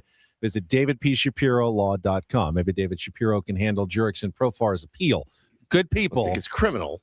Charged with PEDs again, Sammy. Oh, that is tough to hear this morning. Yeah. Once I think you can forgive, twice, man. You kind of wonder what's going on and missing a whole season, and the Braves still having to pay him next year. So yeah, not great. Obviously that came out after Clubhouse already closed. Obviously a lot of Padres are close with Jurickson. We know that. Certainly Fernando and Manny and a lot of others as well. So we'll see. It really has nothing to do with the Padres at this point. But yeah, I mean, and a big loss for the Braves who have already dealt with a ton of injury stuff already this spring training. So not good all the way around. Man, that's crazy. Sammy Levitt joins us live from Peoria, Arizona. What's the latest? Walker Buehler will get his first attempt on the slab here pretty soon. Yeah, it'll be an interesting couple of days. Pivetta will go today. Then you'll have Joe Musgrove facing hitters in a real game setting. It'll be against Great Britain tomorrow. So that is notable. And it'll be good to see Joe on the stadium mound tomorrow. And then, Walker Buehler, it looks like will pitch on Thursday against Seattle. And, again, I mentioned it to you guys yesterday. When he threw his game against Korea's NC Dinos, I think they felt pretty good about where he was at. And it sounded like the velocity was kind of a pleasant, I don't want to say surprise, but was where they hoped it would be, especially early in that outing, which I think is kind of a key piece right now with Walker Buehler. So it's going to be interesting as we come down the stretch and we get into the final few weeks of spring to see how that continues to progress, the race for that fifth and final rotation spot. But getting Walker Buehler out there in a real Cactus League game, it's another step for him and continues to be probably one of the main storylines right now at spring training. Sammy, I know you were hosting for the Gwen and Chris show yesterday, so I don't know if you got to see Michael King's performance, but clearly still working on some stuff. What are you hearing about Michael King and where he stands in terms of his readiness? Yeah, I mean, I you're right. I didn't see a lot of it yesterday. Saw briefly some of the highlights and some of the hits that the A's had. I really wouldn't worry too much about a spring training outing on March 2nd, as long as he's feeling healthy. And that is priority number one. I think not much to be worried about. I didn't get a chance to talk to him today about his outing, and obviously I wasn't at the game yesterday. But I wouldn't make too big a deal out of it. Results this time of year. And I thought, you made the good point earlier. I was listening earlier this morning, that with his mechanics, this early in the year, you almost wonder how quote unquote difficult it can be to kind of sync things up and make sure everything's firing the way you want it to. So anyway, I think with Michael, especially this spring training, when he's only thrown 72 innings last year, the most important thing is that he's healthy. And to this point, it's been that way. Yeah, man. He's such a competitor on the mound, and you saw it. I mean, he threw a pitch and it got hammered, and you saw the look of disappointment in his face. I mean, he's that guy likes to win. If it's a spring training game, if it's a backfield game, it doesn't really matter. And by the way, his first outing, he was really sharp. Oh, yeah. I thought he was really, really sharp. So again, Cactus League game on March 2nd, as long as that guy is healthy heading into opening day, to me that's really the only thing that it's such a good opportunity for him to learn from what went wrong too, because you give up a bomb to Christian Moore against the Angels, a highly touted prospect, but other than that looked really, really sharp, and then gave up a bomb to Soderstrom and got hit around a little bit. It's good for them. It's good for them. They need to remember what that feels like every now and then, and to bounce back from it.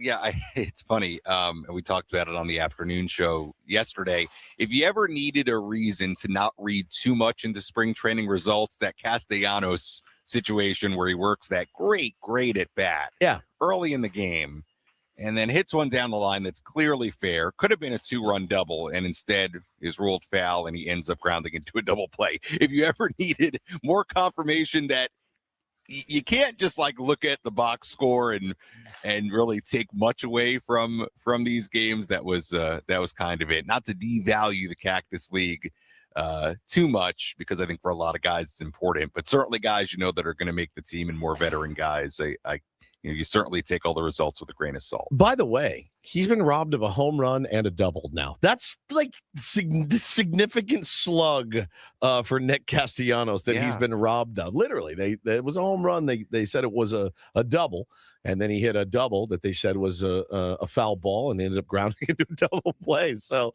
that's, if you're Casty, you're like, all right, I'm just going by the results, how the swing feels. Right. I thought the first base the action yesterday was so interesting, and he's learning a new position at the highest level that you can learn it, and he got plenty of opportunities to make plays, and he actually did make some plays that are really, really tough at first base. So a lot to be encouraged about with Casty. He's done the right thing so far. He said the right thing so far. Can he produce when the bell rings? That's what we'll all wait patiently to see, Sammy. But so far, so good, I think, for Casty. Yeah, I think all things considered at first base, he's been fairly solid there. It was actually, I wanted to try to talk to him about first base today, and I kind of got, there were a couple people that went over to talk to him. So this early in spring, when there's a line of people, you kind of take a step back. You're like, I can save that for another day.